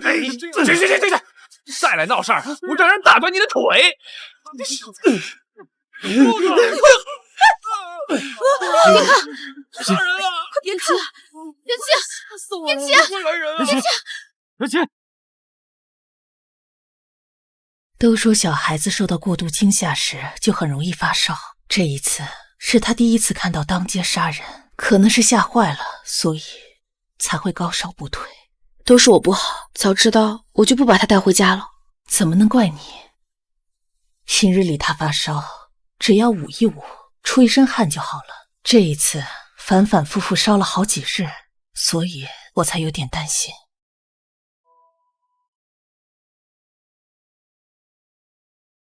元琪还好吗？母亲，我听说元琪烧了好几日还不见好，怎么病成这个样？你要好生照顾着。祖母、母亲，我知道你们都心急，只是这病来如山倒，病去如抽丝，大家都慢慢来。元琪这孩子多智近妖，但愿他能熬过这一劫。是啊，得快些好起来。想当初我儿元成不行的时候，就是这样频频发烧。你，母亲，五弟会好起来的。少夫人，你母亲托人传话说小孩子神魂不稳，夜里可以找一个身体强壮的人陪着，能镇住魂魄。另外，相国听闻五少爷发烧，特意命人拿了紫阳丸，说今晚再不退烧就给五少爷用。看来祖父是真心疼爱元琪。程家为了给程昭铺路，还真是不遗余力，连世间罕见的救命药都送了过来。紫阳丸，太夫人一定也有，可之前元成和宫爹生病的时候，她从未拿出来过。什么是紫阳丸？听说是一种名贵的退烧药。大伯母管理国公府多年，竟连紫阳丸都没听说过吗？要是她知道太夫人有药，当初却不救她的丈夫和儿子，不知作何感想。祖母、大伯母、大嫂，坐吧。元琪怎么样了？国公爷陪着睡了一觉，发了些汗，现下已经退烧了。哦，那就好。哦，对了，母亲让我将紫阳丸还给祖父，再从库房里挑几样礼还回去，所以特意来跟祖母请示一声。这等小事，你们做决定就行。相国慷慨大义，还礼是应该的。不过就是一颗退烧药，用得着这么兴师动众的还回去吗？我还以为你程家家大业大，不在意这些。大伯母，紫阳丸可不是退烧药，那可是极为罕见的救命药。我祖父3朝未效，陛下才赏赐了2颗，如今用不上，自然是该归还的。你说什么？是救命药？程家有这样的药，太夫人是否也有？说她有，看着我丈夫儿子逼死，为何见死不救？你不是跟我说紫阳丸是名贵的退烧药吗？怎么没告诉我那是可以救命的药？儿媳不太清楚。你说太夫人那里有没有这种药？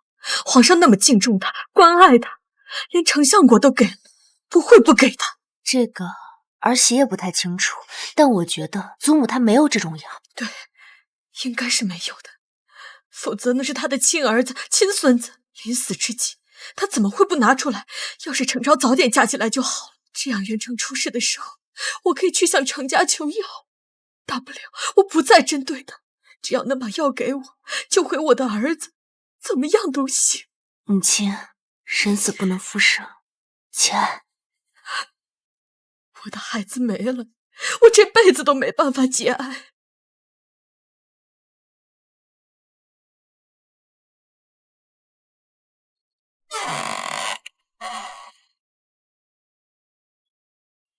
夫人，夫人，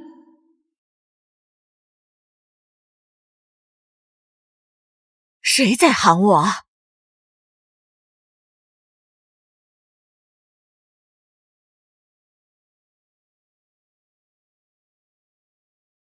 我是朝阳郡主，你害得我好惨啊！你害死了我，我找你索命来了！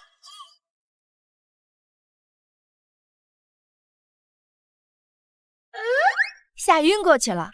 奴婢在寿安院的下人被惊动之前，从窗边飞身出去，一路飞檐走壁回来，不会有任何人看到。做得很好，快去梳洗一下，别被人发现了。想必很快太夫人出事的消息就要传过来了。是。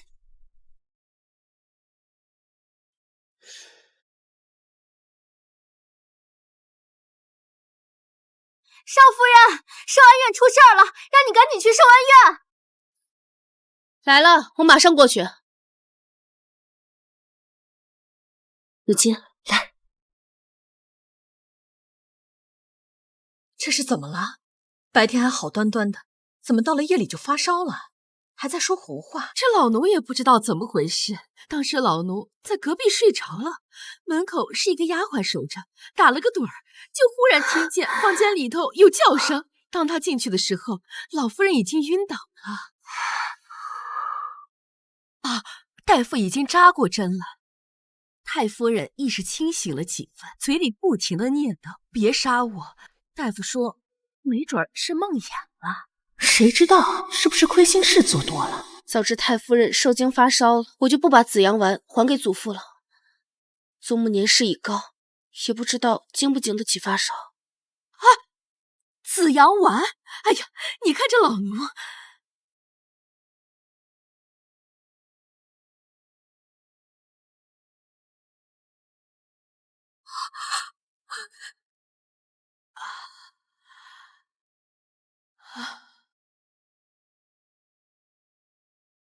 大夫跟我说了，这个是救命的药，只有在关键时刻才能用。但愿他用了此药能恢复健康。紫阳丸，他果然有紫阳丸，他为什么只给自己留，不给我儿子用？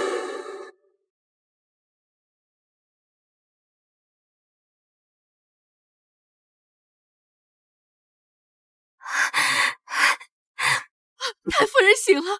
哎呦，阿弥陀佛，菩萨保佑！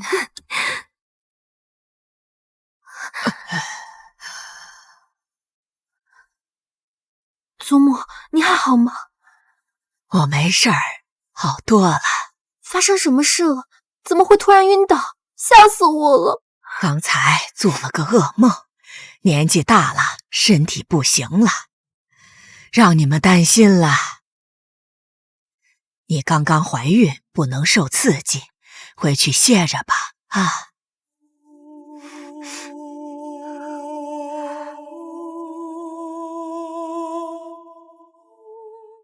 你们也都回去吧，我已无大碍。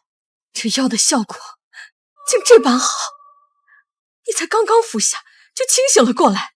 当初元辰高烧的时候，我为什么不把紫阳丸拿出来？母亲，您糊涂了，慎言。走开！元辰是你的丈夫，他本可以不用死的。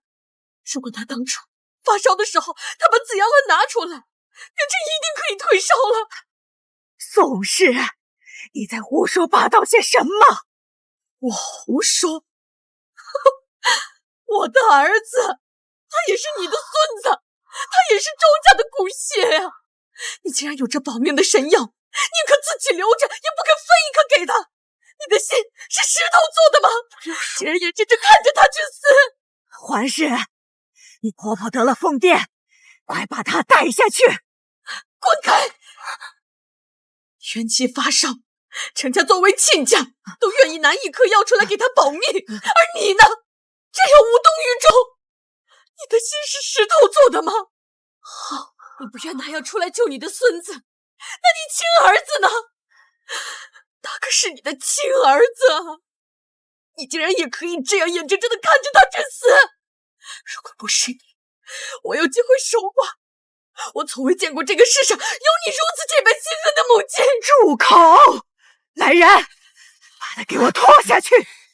宋氏这是失心疯了，既然疯了，就不能把他放出来咬人，给我关起来！没有我的允许，不许把他放出来！放开我！太夫人，你不得好死！不得好死！放开我！疯了，他疯了！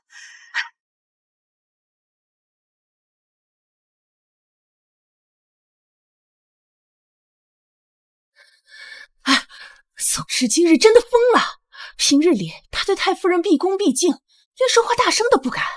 今日他竟然敢这么顶撞他，还叫他去死！哎呦天，我都惊呆了。大伯父和他儿子的死，一直都是大伯母心中的一根刺。以前不知道有紫阳丸这种救命的药，就可以一直糊涂下去。现在突然发现有这种救命的药，太夫人却没有拿出来给他们用。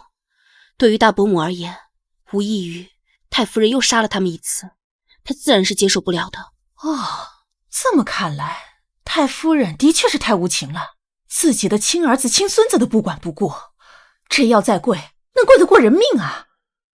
哎呀，他对长房都是如此，对我们二房就更不用说了。昨日程家拿了药过来，他也是只字不提的。我看天色也不早了，元气也刚退烧，母亲这几日照顾她也累着了，要不早点休息。行，那你们快回去吧，我就不送了啊。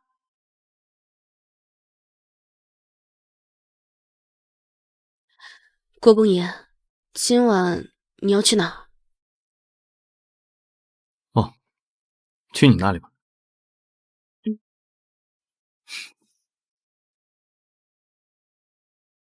祖母今日受到惊吓，不是梦魇吧？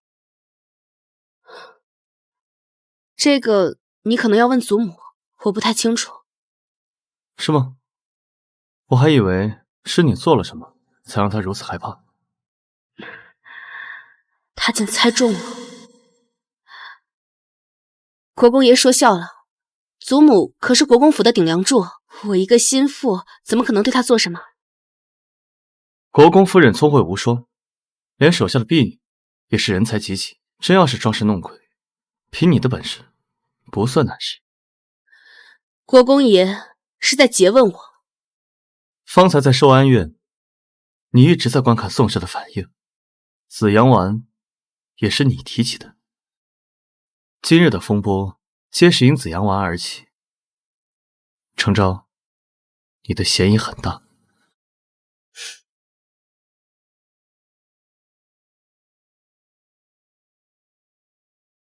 我一直在想，我们同房了这么多次，为什么还是没有子嗣？是不是因为周家祖上造孽太多，报应到后代身上来？祖母是见过大风大浪的，不会因为区区梦魇便直接昏倒。而我亦不信这个世界上有真正的鬼神，人心鬼域，定是做过亏心事，被人钻了空子。也许吧。程昭，我一直以为你嫁给我，成为国公夫人，是想要拿到诰命证，安享荣华富贵。如今看来也不尽然。程昭，你的秘密是什么？你的目的又是什么？国公爷难道没有秘密吗？你放任穆江怀孕，难道没有其他目的？你不想说我不问你就是。国公爷，你只需要知道，我现在是国公夫人，在争取权势的路上，我们目标一致，一荣俱荣，一损俱损，足以。3月17日是祖母62大寿，60大寿的时候，大堂兄去世，皇帝体肤又没立储，这次应该是补办。年前的时候，皇帝还跟我说过，这次他应该会来赴宴。这是你说的，还是祖母说的？承明堂没提起此事啊。兴许过几日就会告诉你们了。过大寿讲究点的人家，需提前半年做准备，就算是过得热闹点儿，也要提前3个月。过几天，这怎么来得及？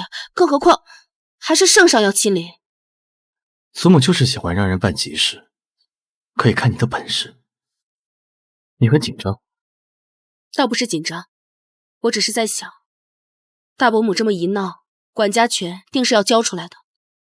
但是太夫人不喜欢我，对环氏更亲，所以大嫂才应该是她心目中的管家人选。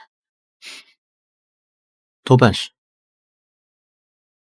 如果我没有猜错的话，祖母定会借着这次寿宴让大嫂出头，这样她才好名正言顺的把管家权交给大嫂。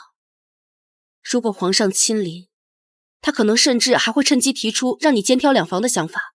众目睽睽之下，皇上金口玉言，你可就难以逃脱了。所以这次我们绝不能让环氏出头。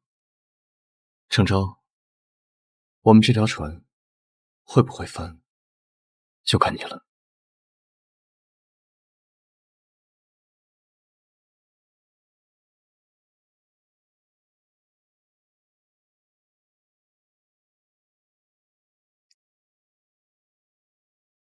你婆婆情况怎么样？脑子可清醒点儿了？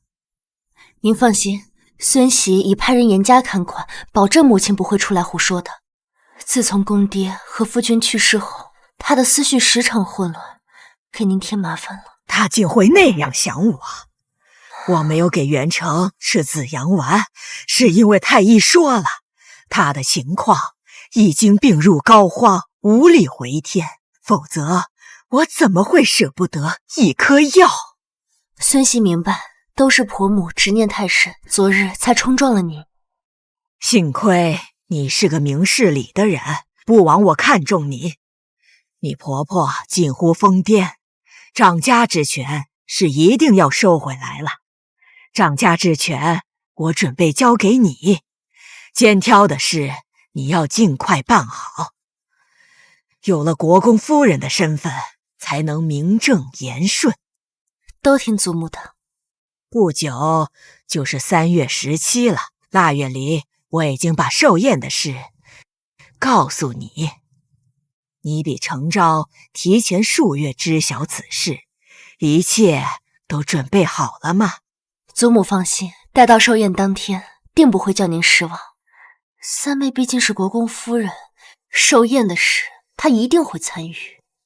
你不用担心，寿宴的一切都是你安排的，无论她做了什么，到头来都是为你做嫁衣。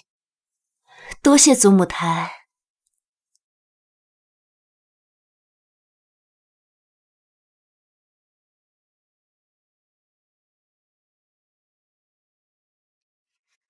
祖母，今日找你们来是有件事跟你们说。3月17是我的寿辰，简单请亲朋吃顿饭吧，我自己也拿出5000两银子做寿，免得动用公账，花销太大，让你们当家的人不好交代。一出手就是5000两，这是简单请吃饭的规格吗？这分明是故意刁难人。既然是祖母的寿宴，自然要好好办的。大嫂说的是，你们2人都年轻，商量着分工协作吧。既然弟妹分管了大厨、门房和宾客名单，那菜品就交给你负责，还有宴会的烟火也由你来负责，其他的交给我，可好？这个安排不错。好，我听祖母和大嫂的。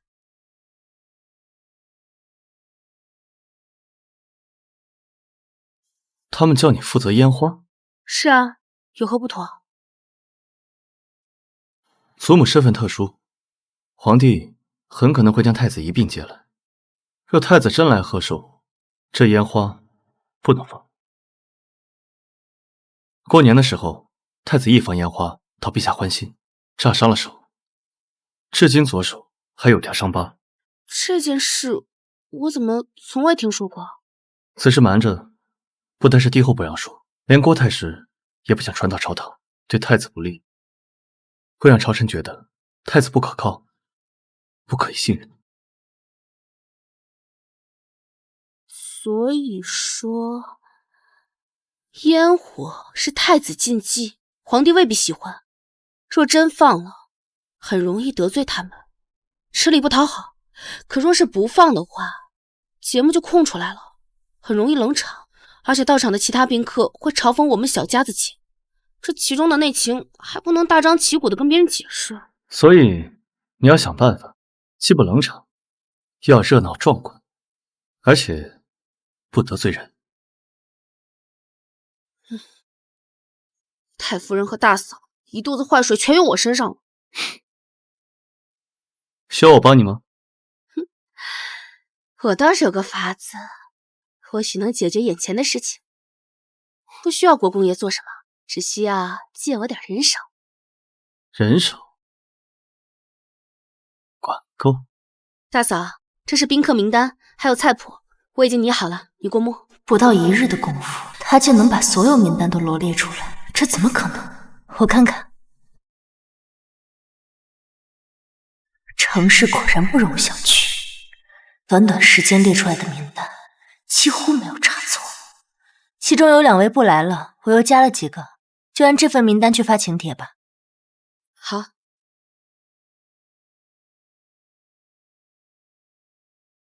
至于这上面的菜品，罗汉乾坤和芙蓉羹可是素菜的大菜，素火腿和素烧鸡简单些。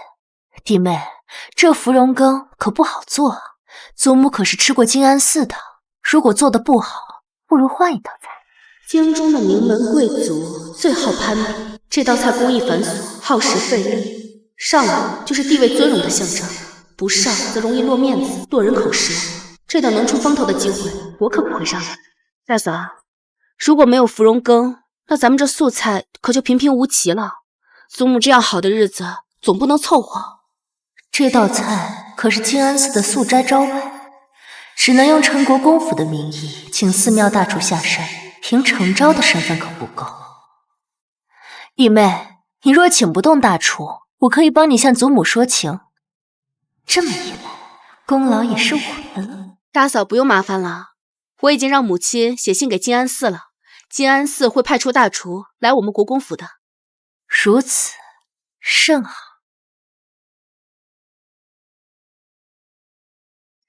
这是城市罗列的菜品。这芙蓉羹可不好做，除了金安寺，我没见过哪些地方能做好这道菜的。芙蓉花不是失色就是蒸烂了。你没提醒程氏？程氏说他娘家人有人认识金安寺的人，可以请来大厨。程氏还有这等本事，那就交给他办吧。祖母，你不用担心，我说了，寿宴的一切都是你安排的。只要我当着宾客的面夸芙蓉羹，夸你办事能力强，这份殊荣就是你的。是。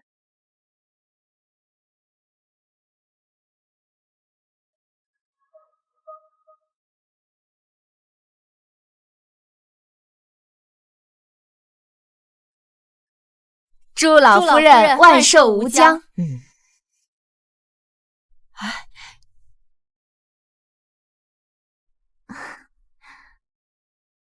国公爷真是好福气啊！没错，我夫人确实很美。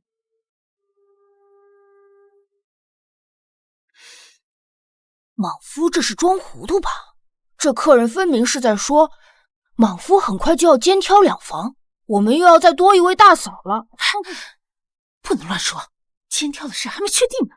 你且看着吧，今日那么多人来，祖母肯定会让环氏出尽风头，到时候再顺理成章的提出肩挑，说不定趁着皇上在，连国公夫人的诰命都能替他请下来。但愿元慎和昭昭能有应对之策吧。里面坐吧。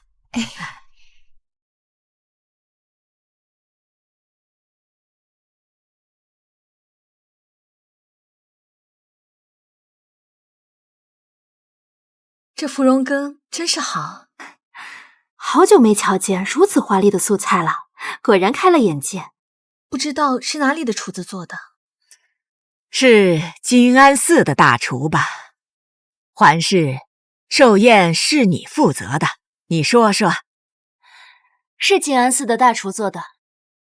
竟能请得动金安寺的大厨，也就国公府能有这样的体面了。原来今日的寿宴是大少夫人负责的，真是聪明能干。有这样的孙媳持家，太夫人能省不少心呢。环氏的确孝顺，原本是我大儿媳妇管家的，这几日她病了，府中的事务只有指望小辈了。太夫人亲自盖章，如果程昭这个时候出来抢功，定会被人诟病没有规矩，嫉妒心重。这个哑巴亏，他只能受着。这不是金安寺大厨做的。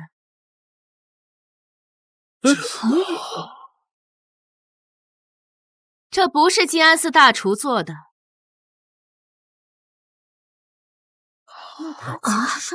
那长公主是如何知道的？本宫初一十五食宿，府上有位大厨，金安寺的大厨是他的亲叔叔，他得了些真传，又自创了几道素菜。前些日子，金安寺的大厨得了风寒，不敢登门做菜。这不，国公夫人便差人问了本宫，借了本宫府上的厨子。我家厨子做的芙蓉羹，里面加了自创的花生酱，为豆腐增香。太夫人，您尝尝，是不是和之前在金安寺吃的不一样？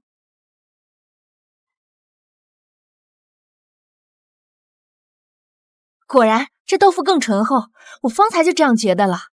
太夫人可还觉得腻？倒还好，年纪大了，口味有些重，我倒是没觉得醇厚。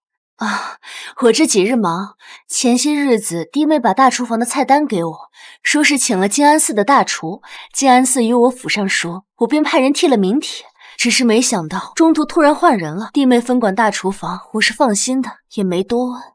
原来不是他的功劳，听他的语气，还以为是他包办的，真是不要脸。可不是吗？还是这国公夫人沉得住气，默默做了那么多事也不张扬。这大家闺秀就是比小门小户出来的上台呢。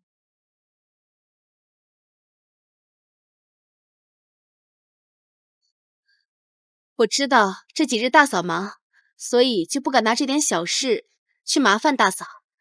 祖母叫我管事，我自然是一人做事一人承担的，任何变故都要自己去解决，这才不辜负祖母的信任。程氏做得很好，这芙蓉羹好看又好吃，你办事祖母一向放心。祖母将门房还有大厨房都交予我，今日的烟火也交由我来办，自然是不能辜负您的厚望。他倒是聪明，向宾客们表明大厨房、门房上的功劳都是他的，夜宴的烟火也是他的，这几件市场蔬菜都是他的能力，与旁人无关。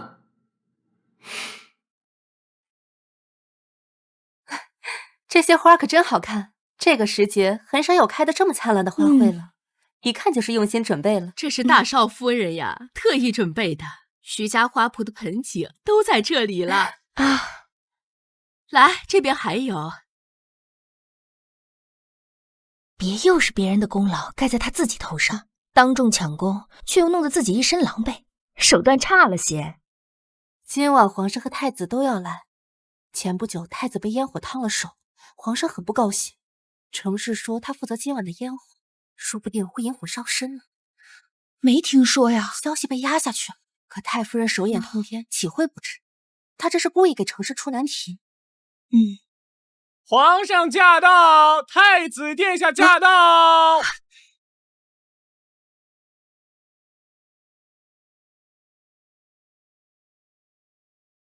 吾皇万岁万岁万万岁！都平身吧。谢皇上。今日是为国公府太夫人庆生贺寿，不必拘束，都坐吧。谢皇上。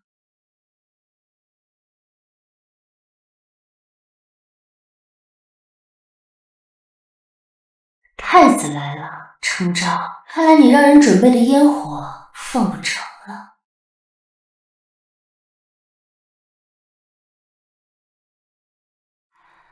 跟我来一下。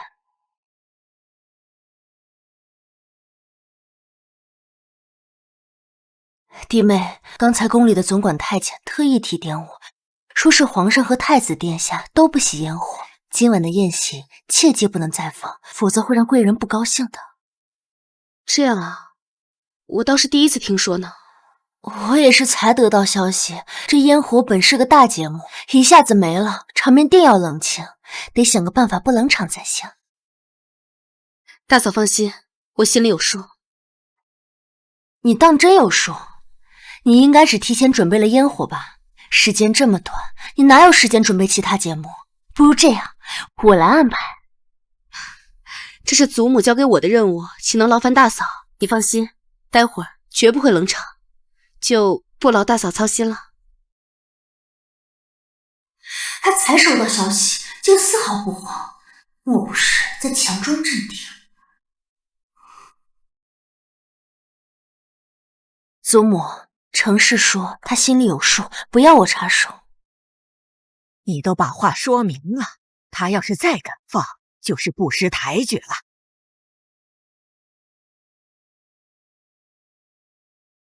听说今日晚宴，国公夫人还准备了烟火，居然还要放烟火，这等俗不可耐的东西有什么好看？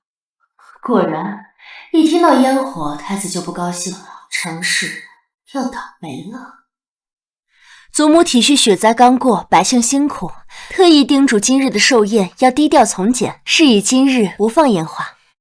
太夫人体恤民生，不愧为当朝诰命啊！皇上为灾情日理万机，老身自然为皇上分忧。虽然今日没有烟火，但妾身为寿宴准备了。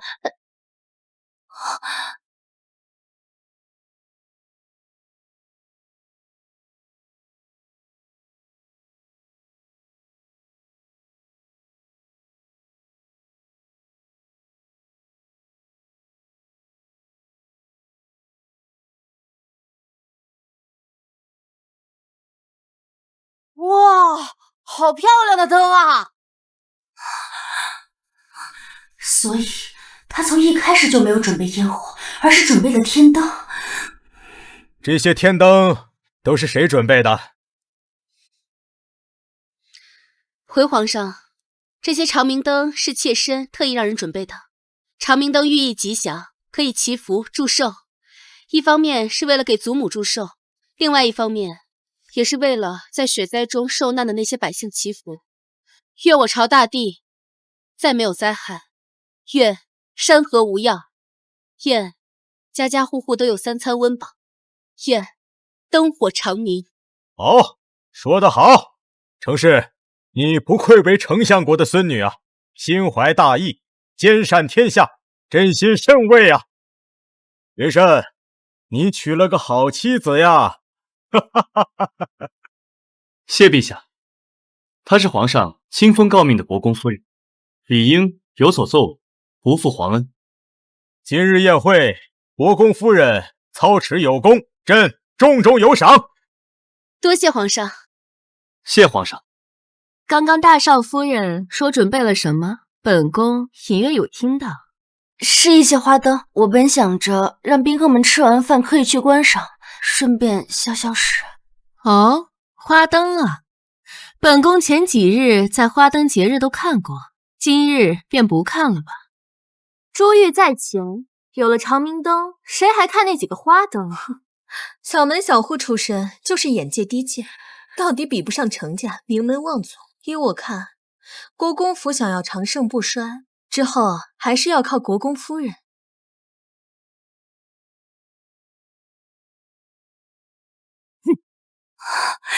祖母，程氏命人筹备了1000盏长明灯，这么大的事，你竟然连一点风声都不知。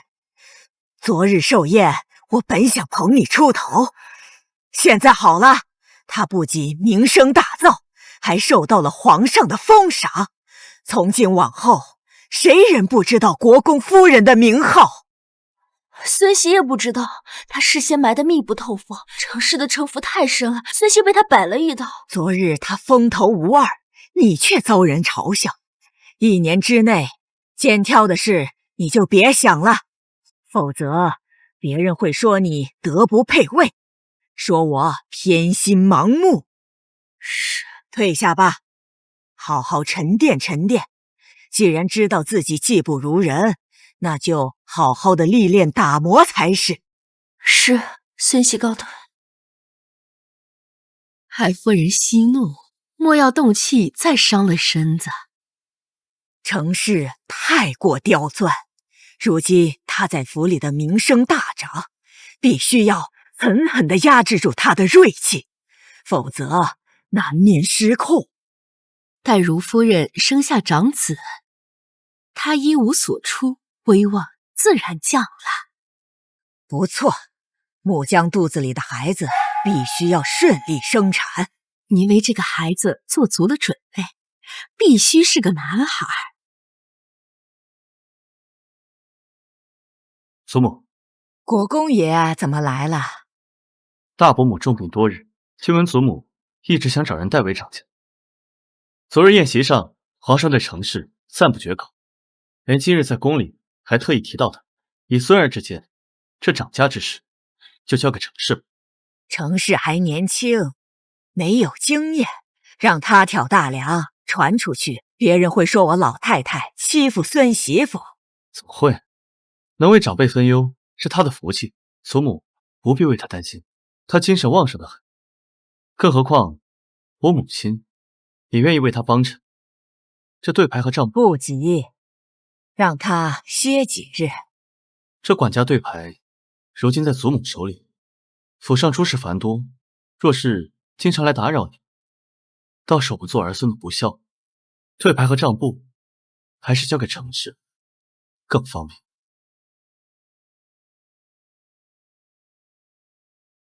也好，嬷嬷把对牌交给国公爷，吩咐下去，从今往后国公夫人当家，都要敬重她。是。谢祖母。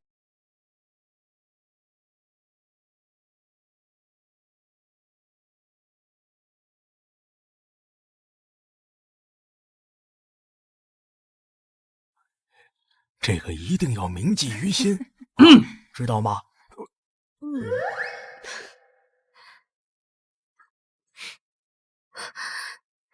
恭喜国公夫人拿到管家权。哎呀，太夫人居然真的舍得把管家对牌交出来了呀！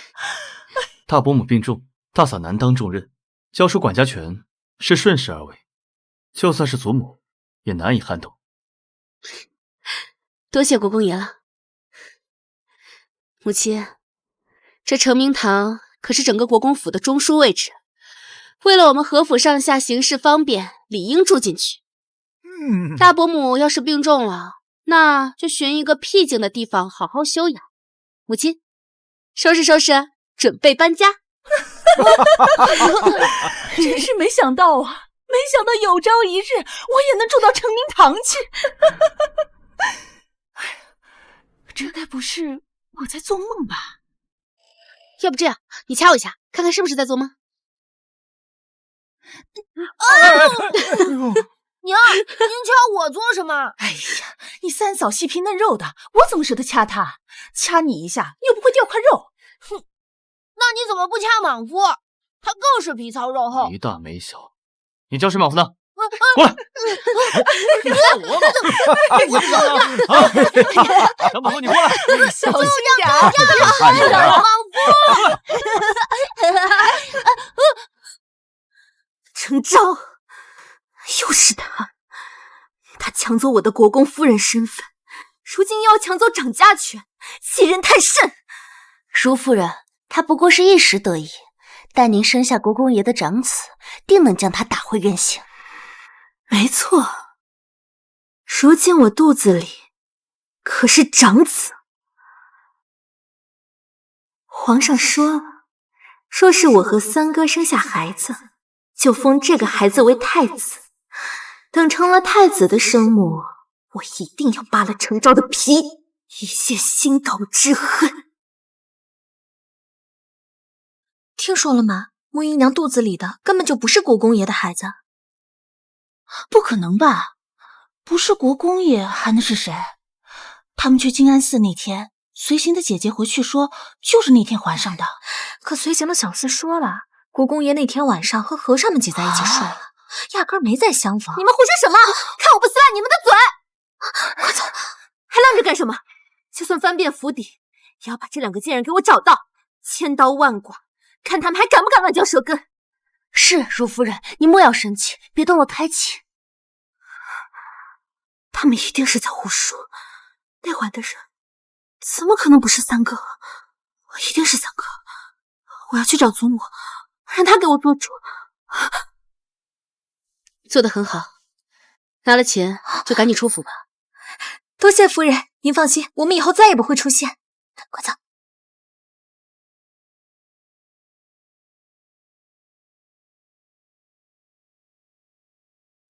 拿到了掌家权，行事果然方便多了。如今这府里上上下下都听您的调遣。如今大夫人被关了禁闭，环氏又郁郁不得志，太夫人手上最后一张牌就是那位如夫人了。要是这张牌再没了，那就是接连受挫，满盘皆输。好戏才刚刚开始，我就是要让他前功尽弃，满盘皆输。他们怎能那样胡说？祖母，我除了国公爷哪来其他男人？我要撕烂他们的嘴！你既然知道是胡说，又何必往心里去？好生养胎，不要想有的没的。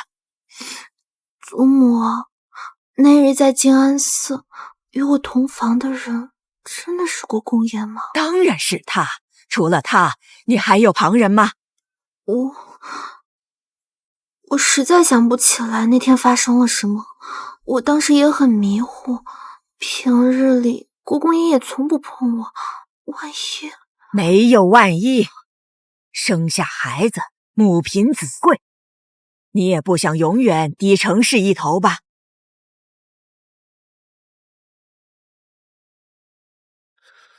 你给我站住！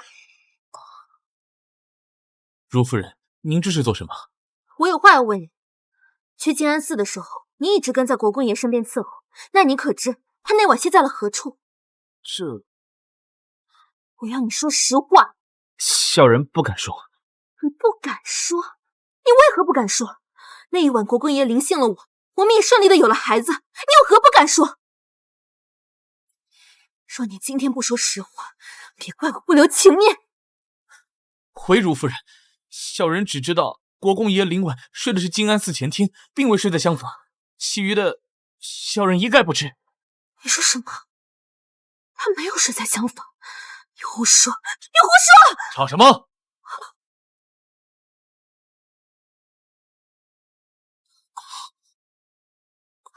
三哥，你的小厮污蔑我们的孩子。他说那晚你没有跟我睡在一处，这分明是胡言乱语。你割了他的舌头，给我杀了他！他并未说错什么。你说什么？那晚我睡在前厅，没有留宿在厢房。不可能，这不可能啊！你在骗我！木江，我早说过我不想纳你为妾，是你执迷不悟，非要去皇上那求职。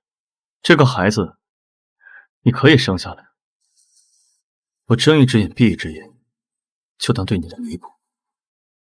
不是这样的，不是这样的，这不可能！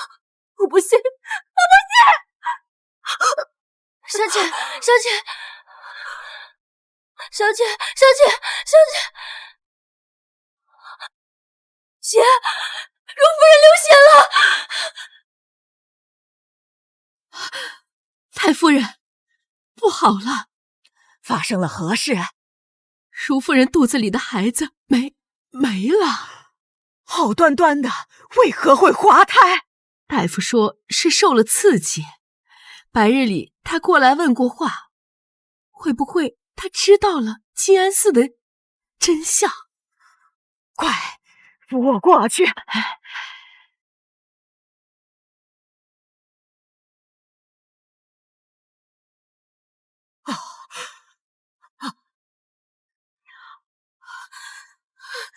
是你，是你！你也要学宋氏，当个疯子吗？疯子，还不是你逼疯的！为什么要这样对我？我所做的一切都是为了给你铺路。你是我一手带大的，难道我能害了你？为我好，就是不顾我的意愿，让别的男人玷污我，还让我像个傻子一样蒙在鼓，让我满心以为我怀的是三哥的孩子。是我不想让你怀他的孩子，是他不肯。你要怪就怪他冷漠无情，不肯给你机会，更要怪你自己无用。我恨你，我恨你！从今天起，你给我老老实实的待在这儿，什么时候想清楚了，什么时候出来。哼！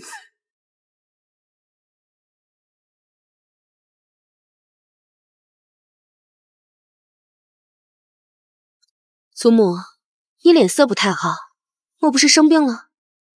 程氏，你看起来很得意呀。木江怎么会突然知道静安寺的事？是不是你做了什么？静安寺，我未曾同去。难道是穆姨娘滑胎另有隐情？这几日我一直在想，自从你进门，国公府便无一日安宁。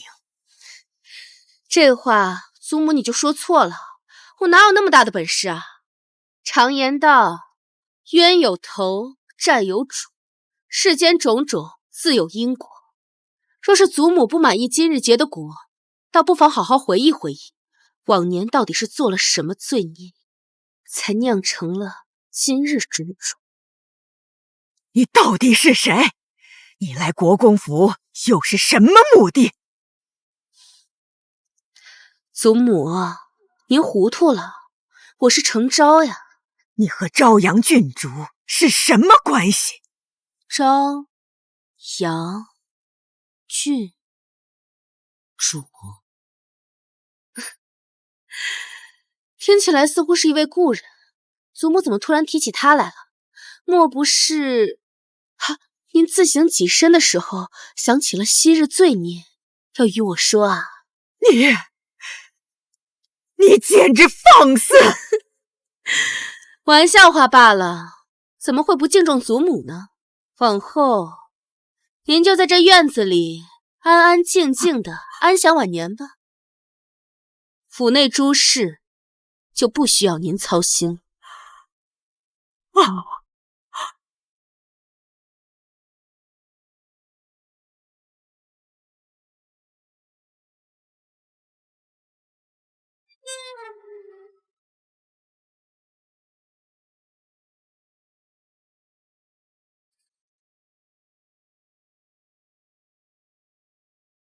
我说过的，得道者多助，失道者寡助。